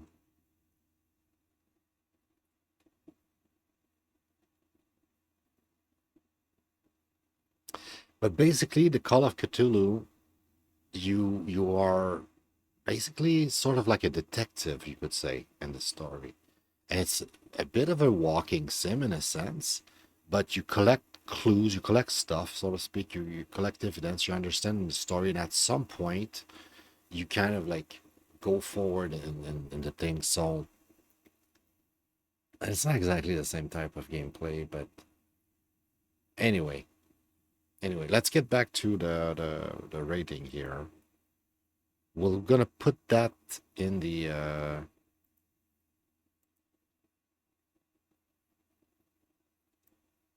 Walden again.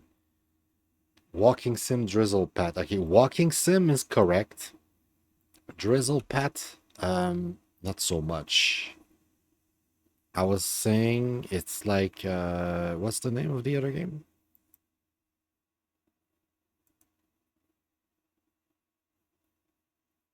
Oracle. It's like Oracle. Oops. I forgot the music this time. One day we'll be better at this. We have like 1,000 episodes ahead of us. We have time to get better. I was saying, oh my god.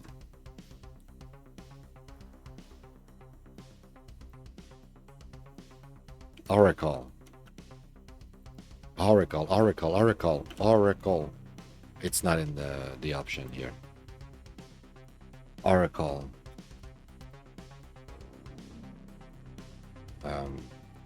One day I might regroup all of these in some sort of walking sim, you know, general folder. But I think they are different type of games. And what we call a walking sim is just us lacking the words to describe what a first-person view experience could be.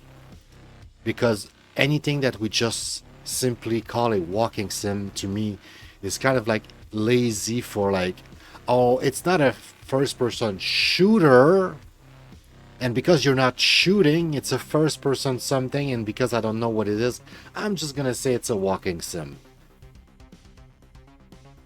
Those games are larger than just about walking. Most of the times you do a lot of action that are not just walking. And in the case of what I call walking sim Oracle, is you walk around a scene or world or whatever, and you collect a bunch of stuff. You need to reach a few points on the map, or physically collect, interact with a few objects, and only when you've done all of them, then the credit roll and you've done the game. This one I'll most likely play more, and I'll be able to tell you guys what it was. I'll tell you right now though, I like it. I like that game. I like those kind of like universe where it's very zen, relaxing, where I can like close all my monitors, stop watching a stream and videos, and close my music, and just focus on the game and just experience it for what it is. I love walking sims.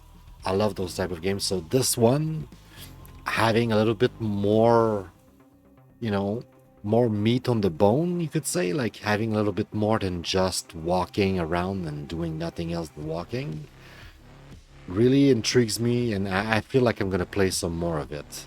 Well, I feel like I've been super generous with the last game.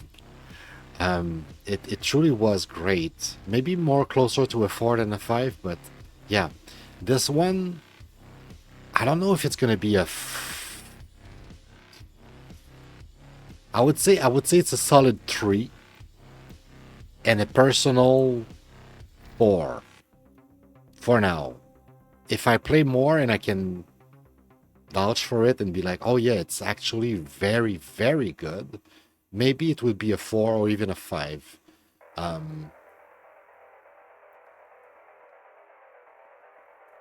Like stuff that holds the game back, that makes me not want to give it like a 5 right now, would be something like, I don't know how deep the gameplay will be.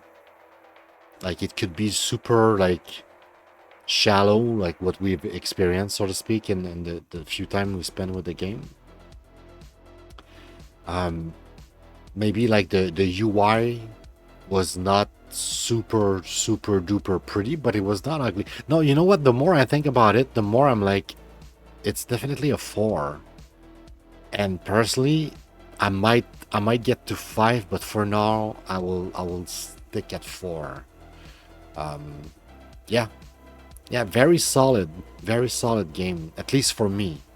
I wouldn't say like it's a game for like a 20 years old young person who's like, I don't know, probably more into like action and flashy stuff or whatever.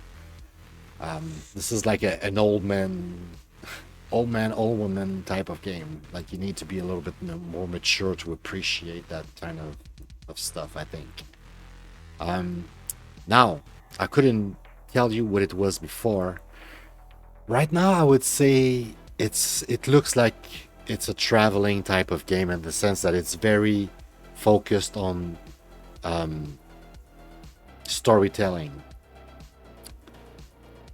Since you're collecting things, you're collecting the arrowheads. Maybe you could say it's looting, but I don't think it's a matter so much of collecting all the things. It's just an excuse to make you travel and have this relaxing Zen experience where you have a story being told to you. So, yeah, I would say traveling is probably what it is. It looks to be very much emergent. Like you're free, go wherever you want, do whatever you want, waste your day away and not going anywhere. It's up to you. But yeah, I don't know if it's meant to be played multiple times. Like maybe it's original. It's meant to, so like each time you play it, you have a different experience. I do not know yet. But my first impression is that it's going to be some sort of like storytelling that you're free to explore whatever which way you want to, and you know, collect the little piece of story in the order that you want. It was immersive, first person view. Definitely not something cooperative or cooperative. I don't think so. And I don't think there's going to be any difficulty in this. I think it's going to be completely casual. Like, I don't even know if you can fail. Like, the time goes forward, night comes. If you don't go back to your house, you go to bed. The story is going to go forward, and you get out of this world, out of the story, what you can get by exploring it while you're in it. So I don't think it's going to be hard. I would say casual. All right, so that leaves us with the last two games, and I'm kind of excited in the sense that I still have no clue what Five Magic is, if it's even a video game, because I know Itch.io has a bunch of stuff that it could be like instruction for a real life, board game or something, and I'm scared that it could be that. We'll see. See, it says open. It doesn't say launch. It says open. Okay, let's read a little bit here. Rules light fantasy role playing based on Five Magic by Megadeth. The music group, I'm guessing, right? You are a student of one of the five magics, and it is your destiny to wrestle control of the land back from the prince, corrupted by evil as he is in league with the Abyss Lord. Yeah, that's what I'm thinking it is. So I don't think it's a video game. I don't think we're gonna get much out of this. I'm gonna try to read the description here and try to open it, but we might get over this pretty quickly. I don't know. As he captured a wyvern, master five magic and rules a country with a iron fist, though he wears those disingenuous velvet clothes. He seeks to capture the dragon's flame, the source of all magic. And if he does, nature's scales will be forced to tip and all will be lost forever. Build on a simple asymmetric system using 5d6, 5 magic wraps the GM and players into a world of fantasy drawn by Megadeth's 1990s masterpiece, Rust in Peace. Excellent album, by the way. I love that album. And the song itself, the song Rust in Peace, is excellent and is specifically based on the track Five Magics. All right, let's open and see what happened. Spreads.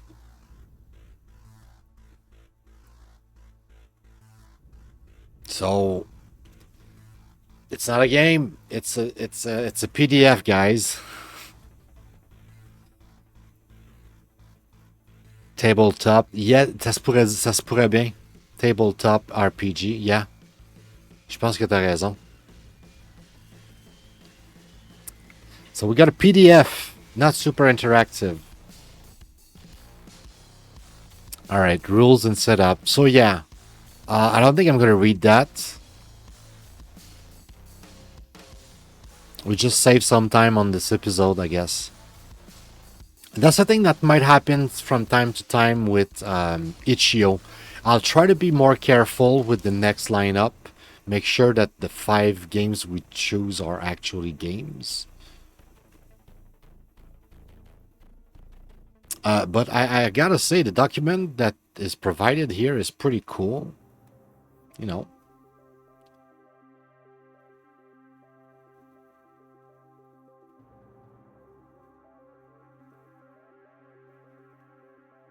But it's not a video game.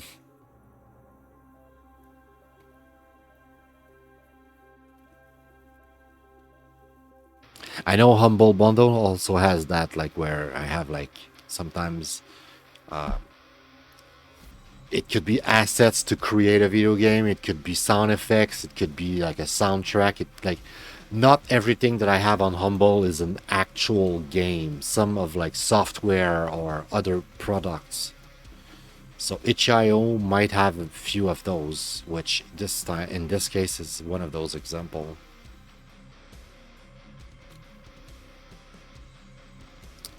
Also, it's not like the document is that long. There's 17 pages, and you've seen all of the document right there. You've witnessed all of it. That's like the map. I'm guessing some sort of map.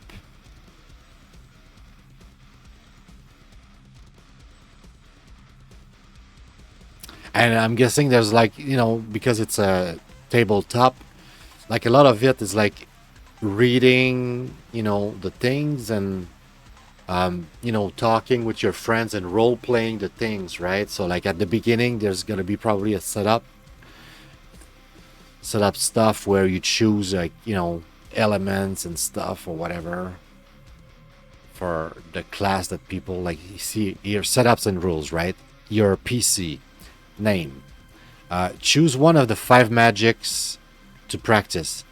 Background, what you did before becoming a magic user. Trait, defining personality trait to guide the roleplay experience, right? Mechanic, when you do anything dramatic or risky, roll a d5, 5d6. All 5s, I'm not sure. And other results are that adds up to 5 counts as success.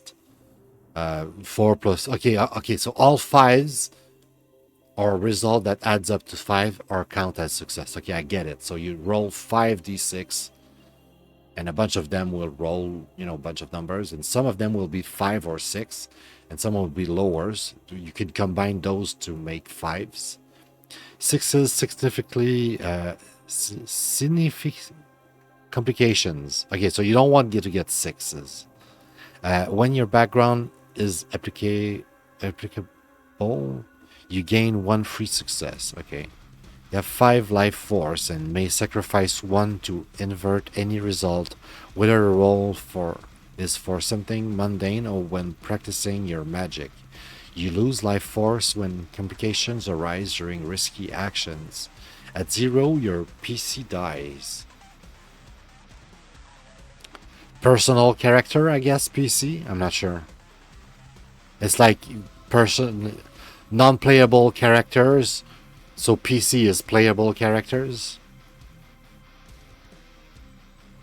Yeah, I've got one recently because Bad talked about one, I think in my Discord or in my stream, and it was about the one with Tunic in it.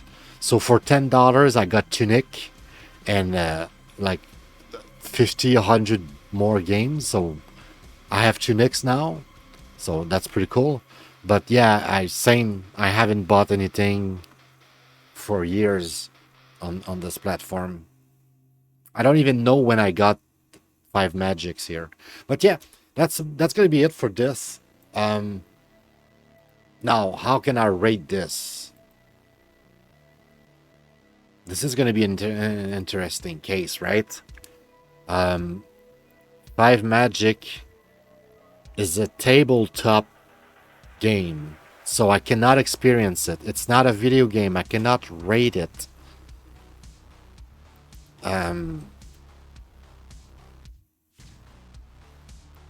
I cannot rate it. We didn't play it briefly. We didn't play it briefly. We read a little bit of the rules or whatever, but I wouldn't count that as playing the game. I'll think about it after the show, right? How I'm gonna fix this. How I'm gonna fix that entry into the table, because it might just be an entry that has like no result because it's not a video game. I don't know how, I might just like remove it, and this episode will only feature 4 games. Things happen, man. Shit happens. This is not a game. I cannot rate it. And we technically didn't really play it. We looked at the rules, at the document a little bit. We talked about it, but I wouldn't count that as playing it. And I cannot really give it a rating either because I don't know. We cannot give a rating to what we don't know. So right now, I would just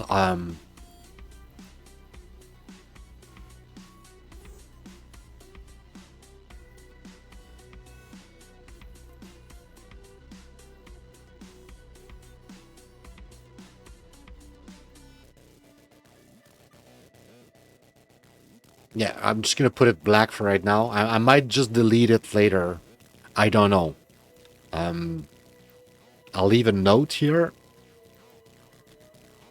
Was not a game. TTRPG probably stands for table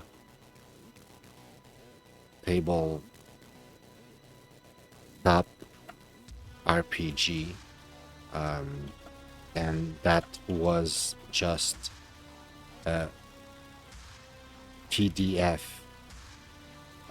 to explain the rules and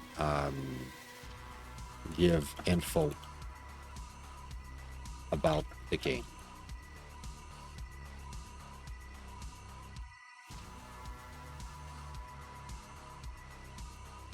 So yeah, was not a game. We kind of tried to test it. We did our best, guys. We tried. My mistake. And also I was right when I was saying that if this morning for episode 25 we were really exceptionally lucky that we had 5 games that were fired out of 5. We're never had that before. We might never have that ever again for a while.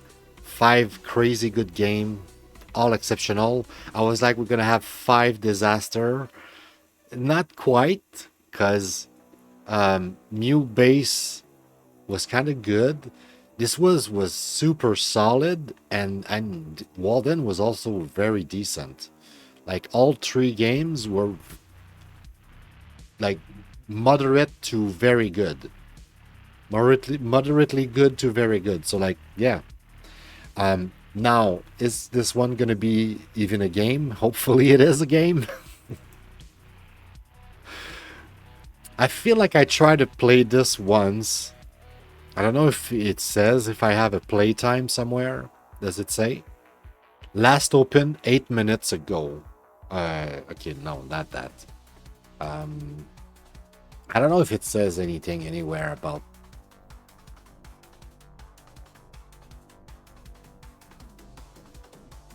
Oh, it says never played. At the very bottom there. According to itch.io, I actually never played it. I think I just thought about playing it. I just never did play it. Well, let's change that. Let's get into it.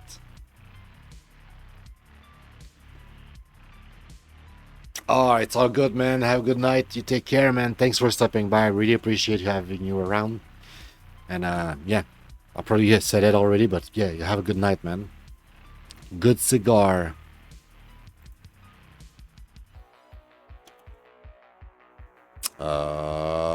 Let's pause the music here. 32 bits. 8 bits, 32 bits. I'm good with that. 8 bits. I just want to have I'll try with a controller as well.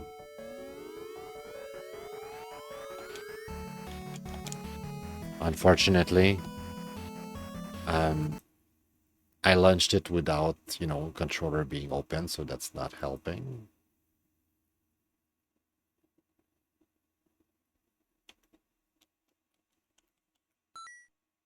Oops. I didn't want a 32 bits. I didn't want a 32 bits. We'll try the 8 bits, and I guess we're playing with a keyboard after all. Did it launch? It didn't launch.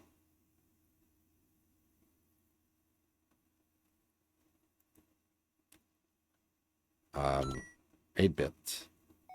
Okay, where are the options?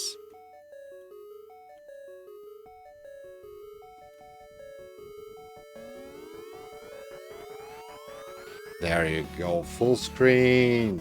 We got full screen. Okay, CRT filter, I like it. Smart, sure, general,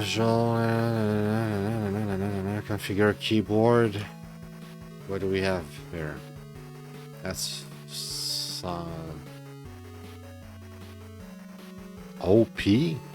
What do you mean OP? Okay, OP, sure. I don't know about this, guys, but we'll see.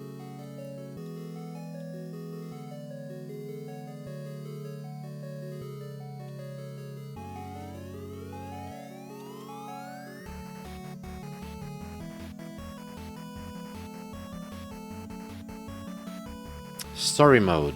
When the prophesized hero fails, Lenna is forced to take up the mantle. Lenna World Seed round. I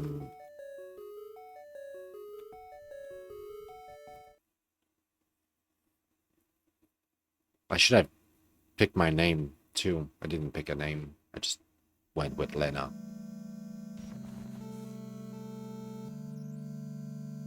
Movement control. Yeah, okay, cool. Wait, I'm the professor? I was thinking I was like one of the students, but I'm the teacher apparently. New item. Broken yardstick. Press O to fend off monster with the sticks.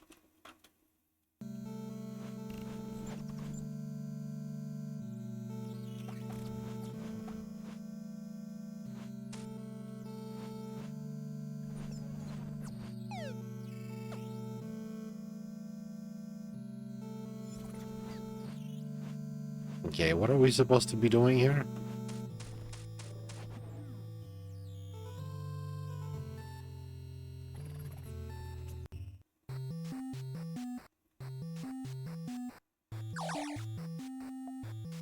Lenna, huh? No, my students. They all glitched out, bro.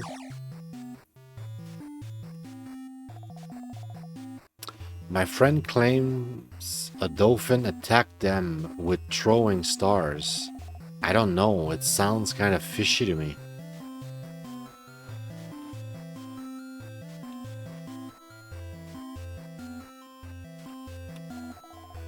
Not liking shoes, I prefer to go barefooted.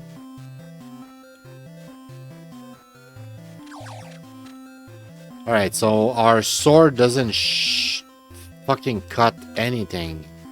It's completely useless. What was that? We're supposed to go in there? It's dangerous to go alone. Dude. Okay, this is a kind of cool... Is this the village elder? He's not breathing. Henrietta, the chicken, started following you. Oh, Henrietta was carrying something. Send away or call back your pet. Pet whistle.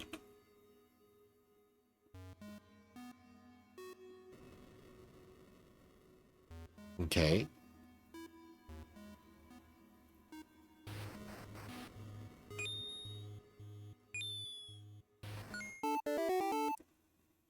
For lens. Can't I equip it?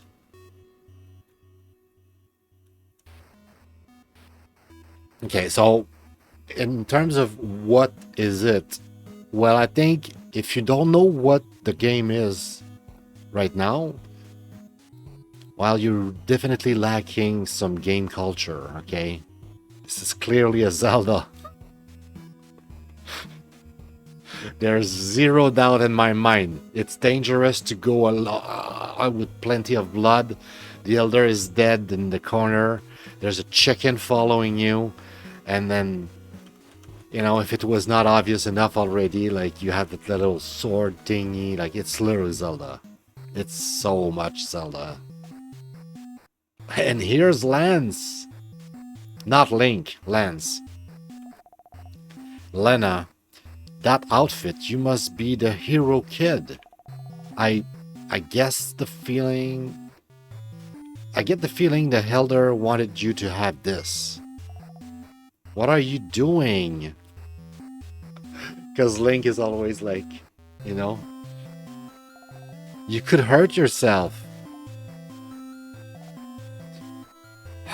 Fine.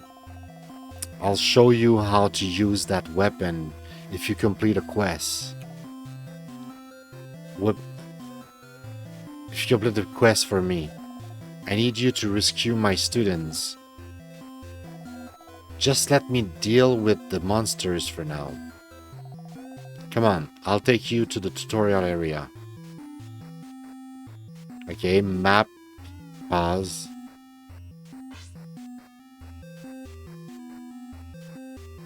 I like the whole retro look and shit. It's kind of cool.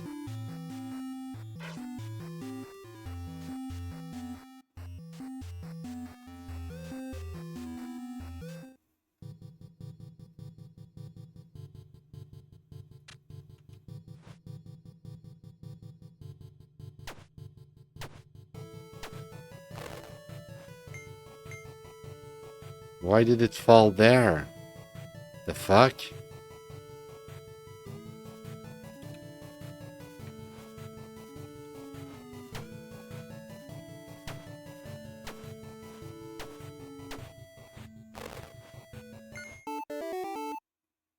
Find a meteor.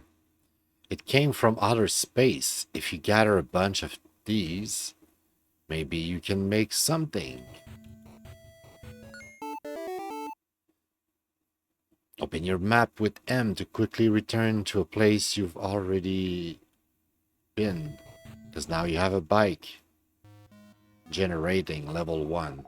Oh, right, because it's a seed, so it's like randomly, procedurally generated or something. I see. Well, we'll have our tutorial in here. But first, let's explore a bit to find somewhere safe. How much you want to bet he's gonna die and gonna just pick up the sword from his cadaver? Most likely. That's how we get the upgrade.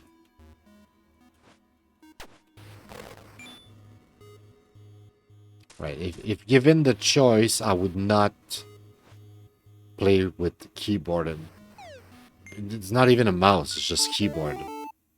Press space to deflect monster attacks with this. Shield.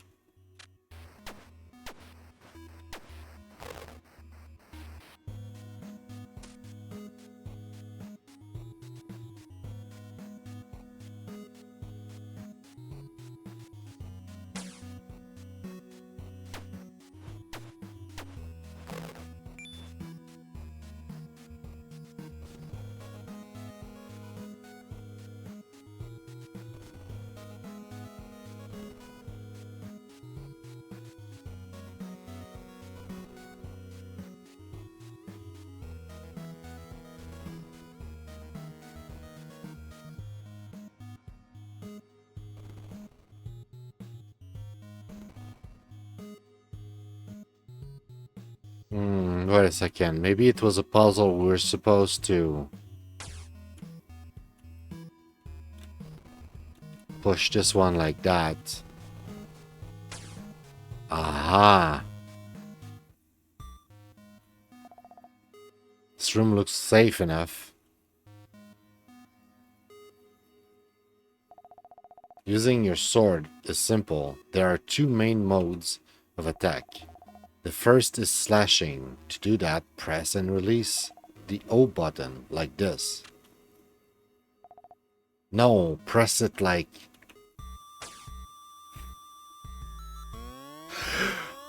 I swear. I knew the hero's gonna die, and I guess we didn't get the sword though. I was wrong about that.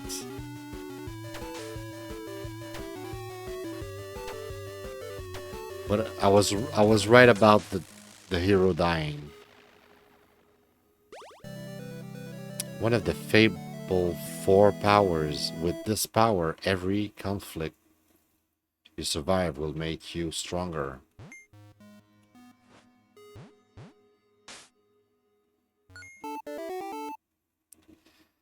It has full battery and 2 out of 5 bars of signal.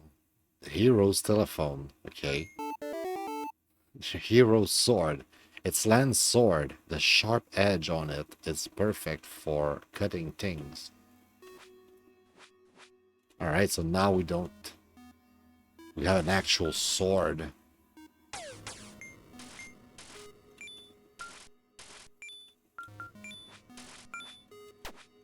Alright, so now, what is it? A Zelda.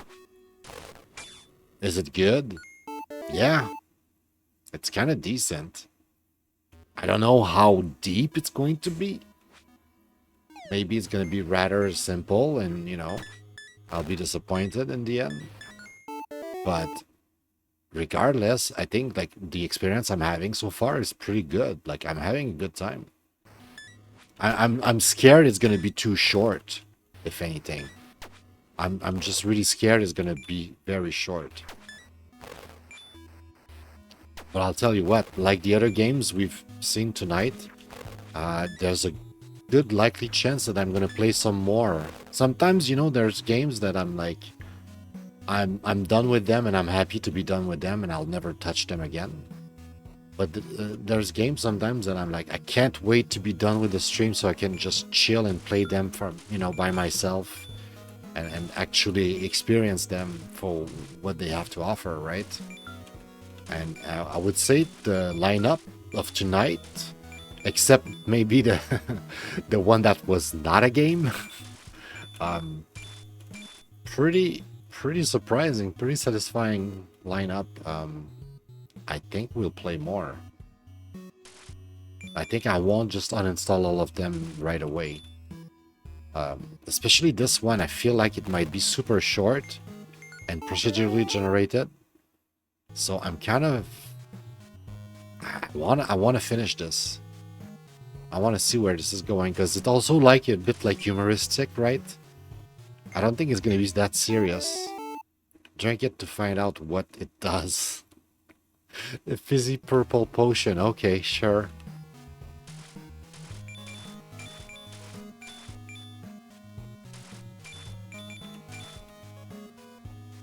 Wait, what else is there in this dungeon then? Gotta keep...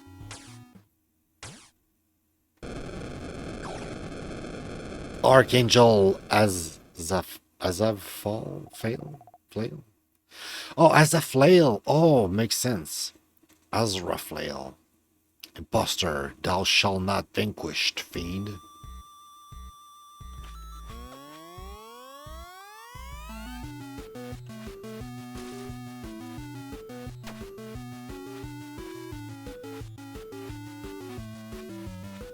Seriously?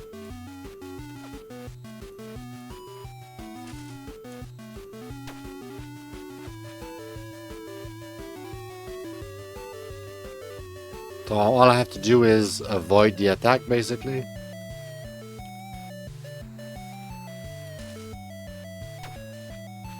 Oh no, I guess I need to cut the thing.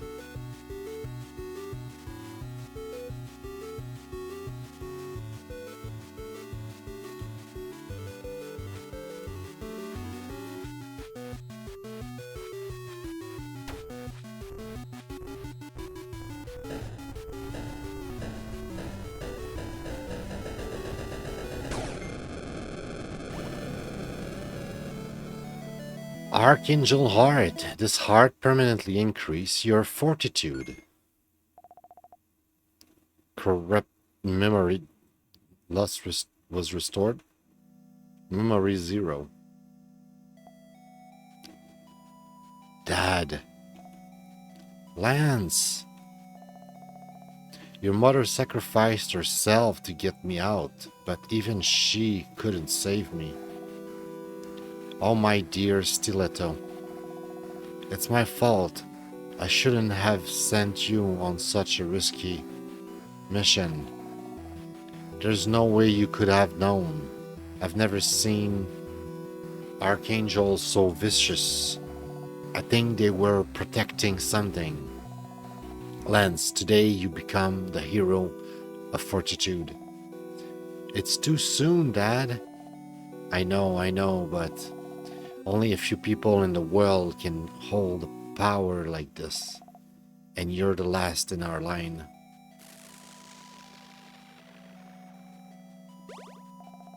Your mother would be so proud of you. It does look like a Zelda, no doubt.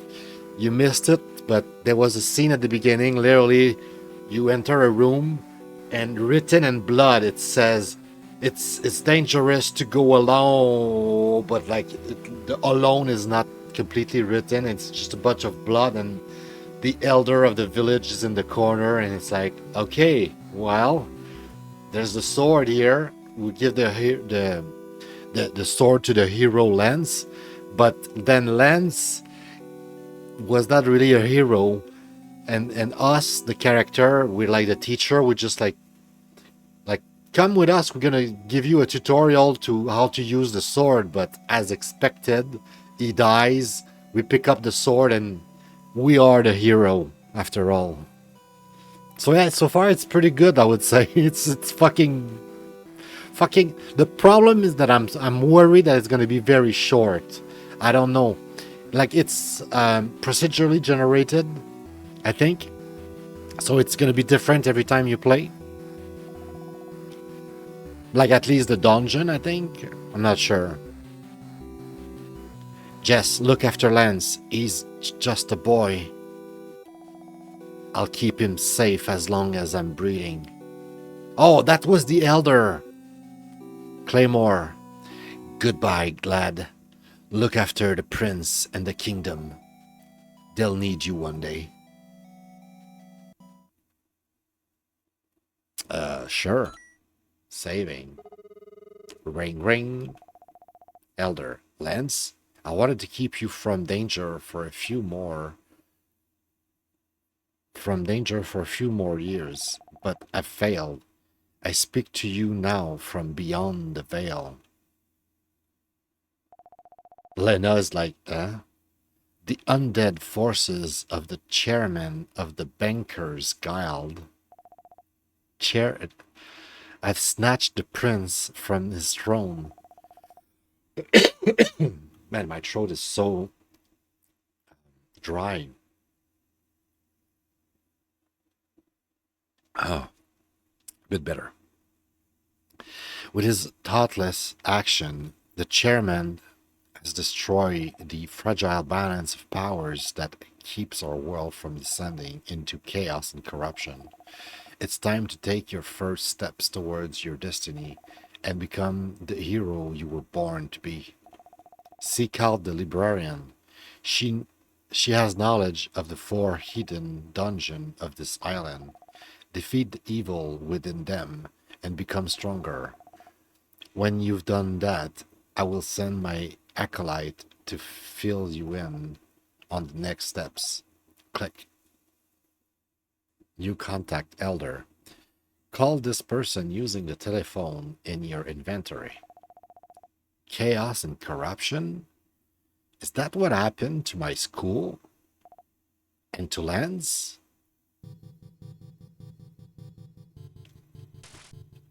Alright, so yeah. It's a Zelda.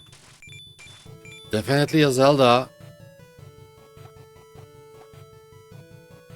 Even the music.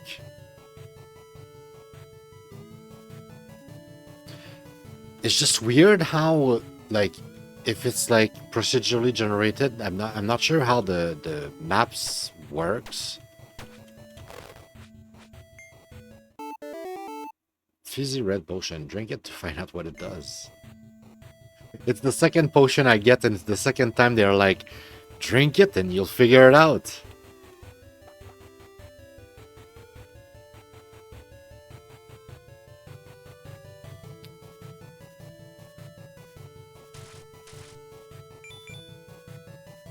Alright, to be honest, after that first dungeon, I was pretty much ready to put it down and was like, yeah, we're gonna...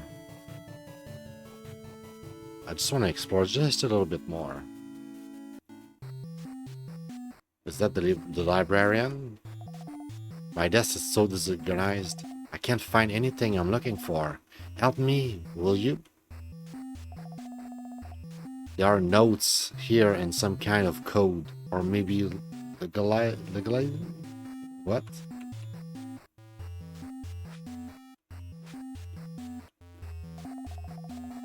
On one screen are rows of numbers and on the other is some kind of form.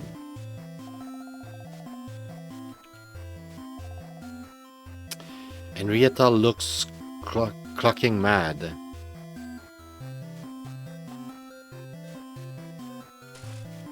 Okay, we can break that at least if we cannot break the boxes. Alright, I'm stuck. What is this? Oh, it's a spider.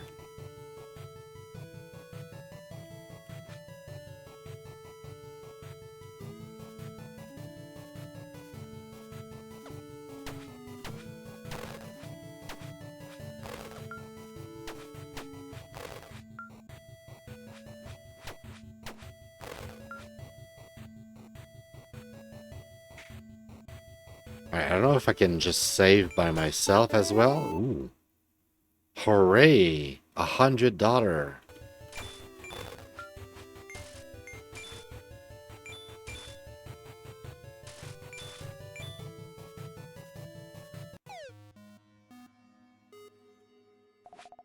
I stumbled into this cave by accident. It was scary at first, but I have so much cool loot now. Caves are dangerous though. Cave monsters grow up drinking all the potion you find underground. I know, maybe this will help you. Drink it to find out what it does. It's a viscous orange potion. Well, good luck. Alright, is there a way to save at any moment, or do I need a specific page up, page down? Oh wait, no. They told me it was shift. Wasn't that shift? Okay, wait, save. Wait, did that work?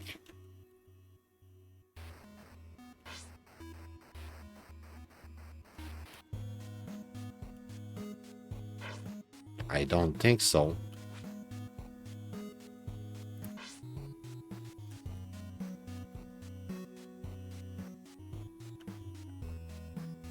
I'm not sure how to interact with the menu.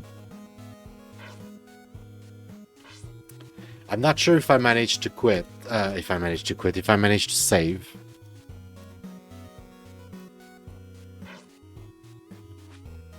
Based on the fact that I cannot quit, I most likely haven't interacted correctly.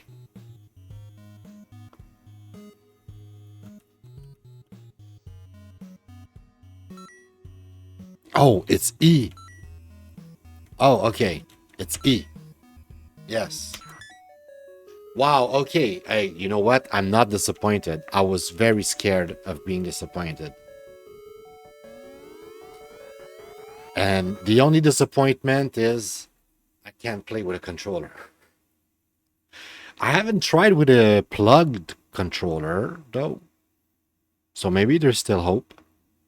But beyond that,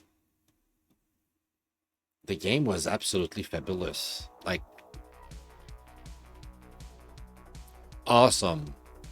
Awesome type of good. Like, let's go back here. I was expecting possibly a decent game because I was like, it's a Zelda, right? If you look at the art, right? You can tell by looking at this, right? It's so small, but anyway, you can see it here a bit better.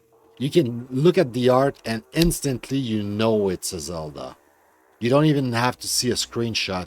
You can tell that it's gonna be a Zelda just by this here, in my humble opinion. So that's why I was kind of expecting a little bit.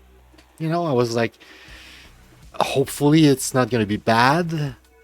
But I was like, it's, most likely it's going to be at least decent. I hope so. Also, that's the thing I was talking about. That it's dangerous to go.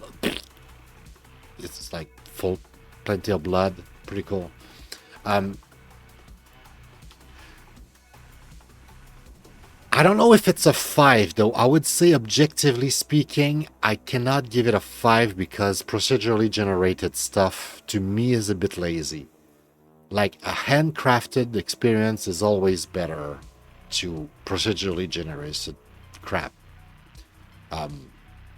But even if it's procedurally generated, it was still pleasant.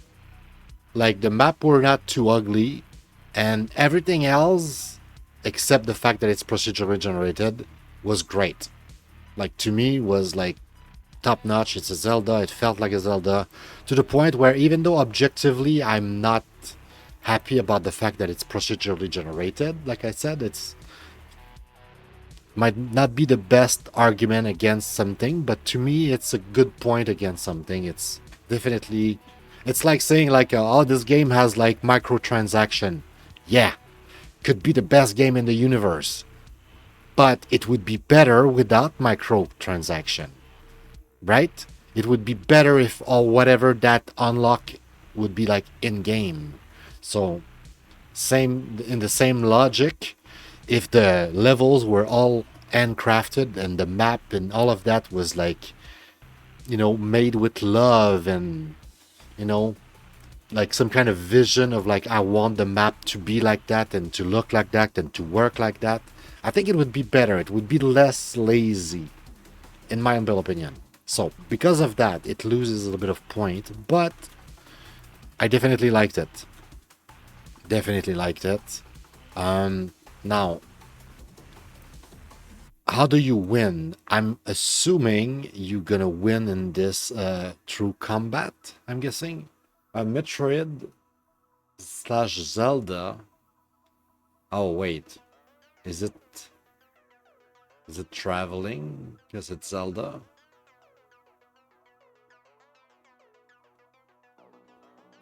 I feel like a Zelda is combat. I want to say combat.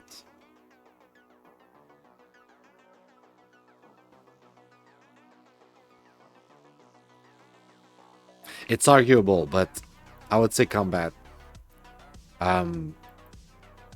It's emergent, I think. Maybe it's sequential. Maybe you need to do the thing in a certain order, but it didn't feel like it. It felt like a Zelda, and Zelda are pretty open. You follow solo, and I would say balance. I don't see this being super hard, super challenging. I don't remember there was like a difficulty selection either, but it wasn't hard. Wasn't also completely, unchallenging, so I would not say that it was casual. I think that's pretty much it for that. And yeah, there's only one thing left, that means, which is that little trophy. All right. I clearly Five Magic didn't win tonight. Okay, it's not the winner. It's not a game. Um, so that leaves us with four choices. MewnBase. Um, I want to eliminate that one right away, as it's cute, it's fun.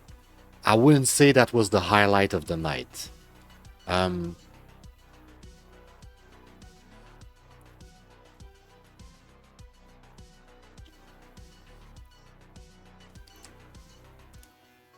it's kind of a tough choice.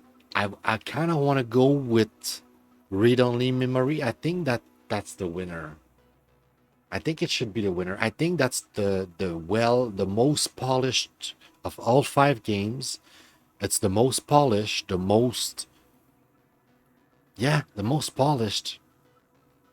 It felt great. It looked great. The story was very compelling, at least on a subjective level, at a personal level. I love AI, sci-fi, stuff like that. This talk about like, little robots that lost his master because he was building it, and he was working on this robot that might have actual cognition, actual consciousness, instead of just being some sort of what we today 2025 call a large language model, which is basically just a simulation of, it's just like a weather program with just telling you the weather. It's just predicting what would be the best verbal answer, written answer. It's just like try to give you the best return, the best solution, the best approximation of a language. It's not really smart. So yeah, I digress a lot. All that to say, story was awesome. And everything about it was great. Like the only thing that you could take away from that game that would hold it back is that not everybody would love to play visual novels or point and clicker, because this had like element of point and clicks. But I think it was mostly a visual novel, and most likely this game, Walden, and also Lenna's, I'm probably gonna keep them installed and play some more. MewnBase, I might play more, but I'm not super into it. So yeah, if there's a winner tonight, if one game definitely distinguished itself and was like superior, so to speak, I would say that that Read Only Memories 2064 visual novel definitely was a little over the rest. Walden was not far behind, okay? Walden was great.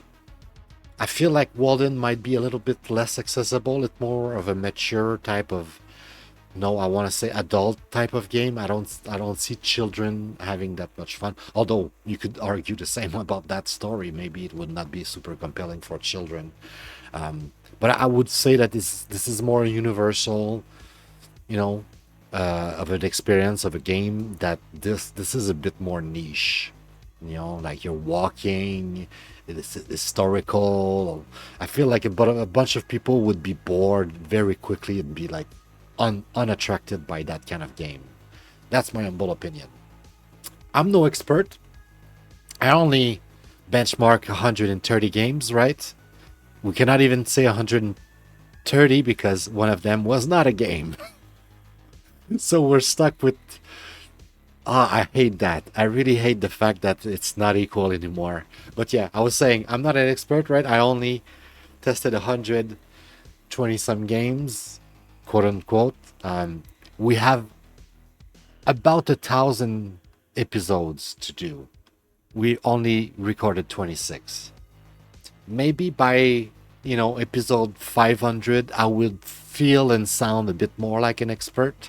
And you might be able to say like, well, you did tested, I don't know how many hundred or thousands of games it will be by then. But at some point, at some point, maybe my opinion, so to speak, will have more value. For now, I would say that, in my very, very humble opinion, Walden is probably less of a game for everyone than this one here. Anyway, I talked a lot tonight. Almost 3 hours long stream. That's a long one. At least we didn't go over. That I'm happy with.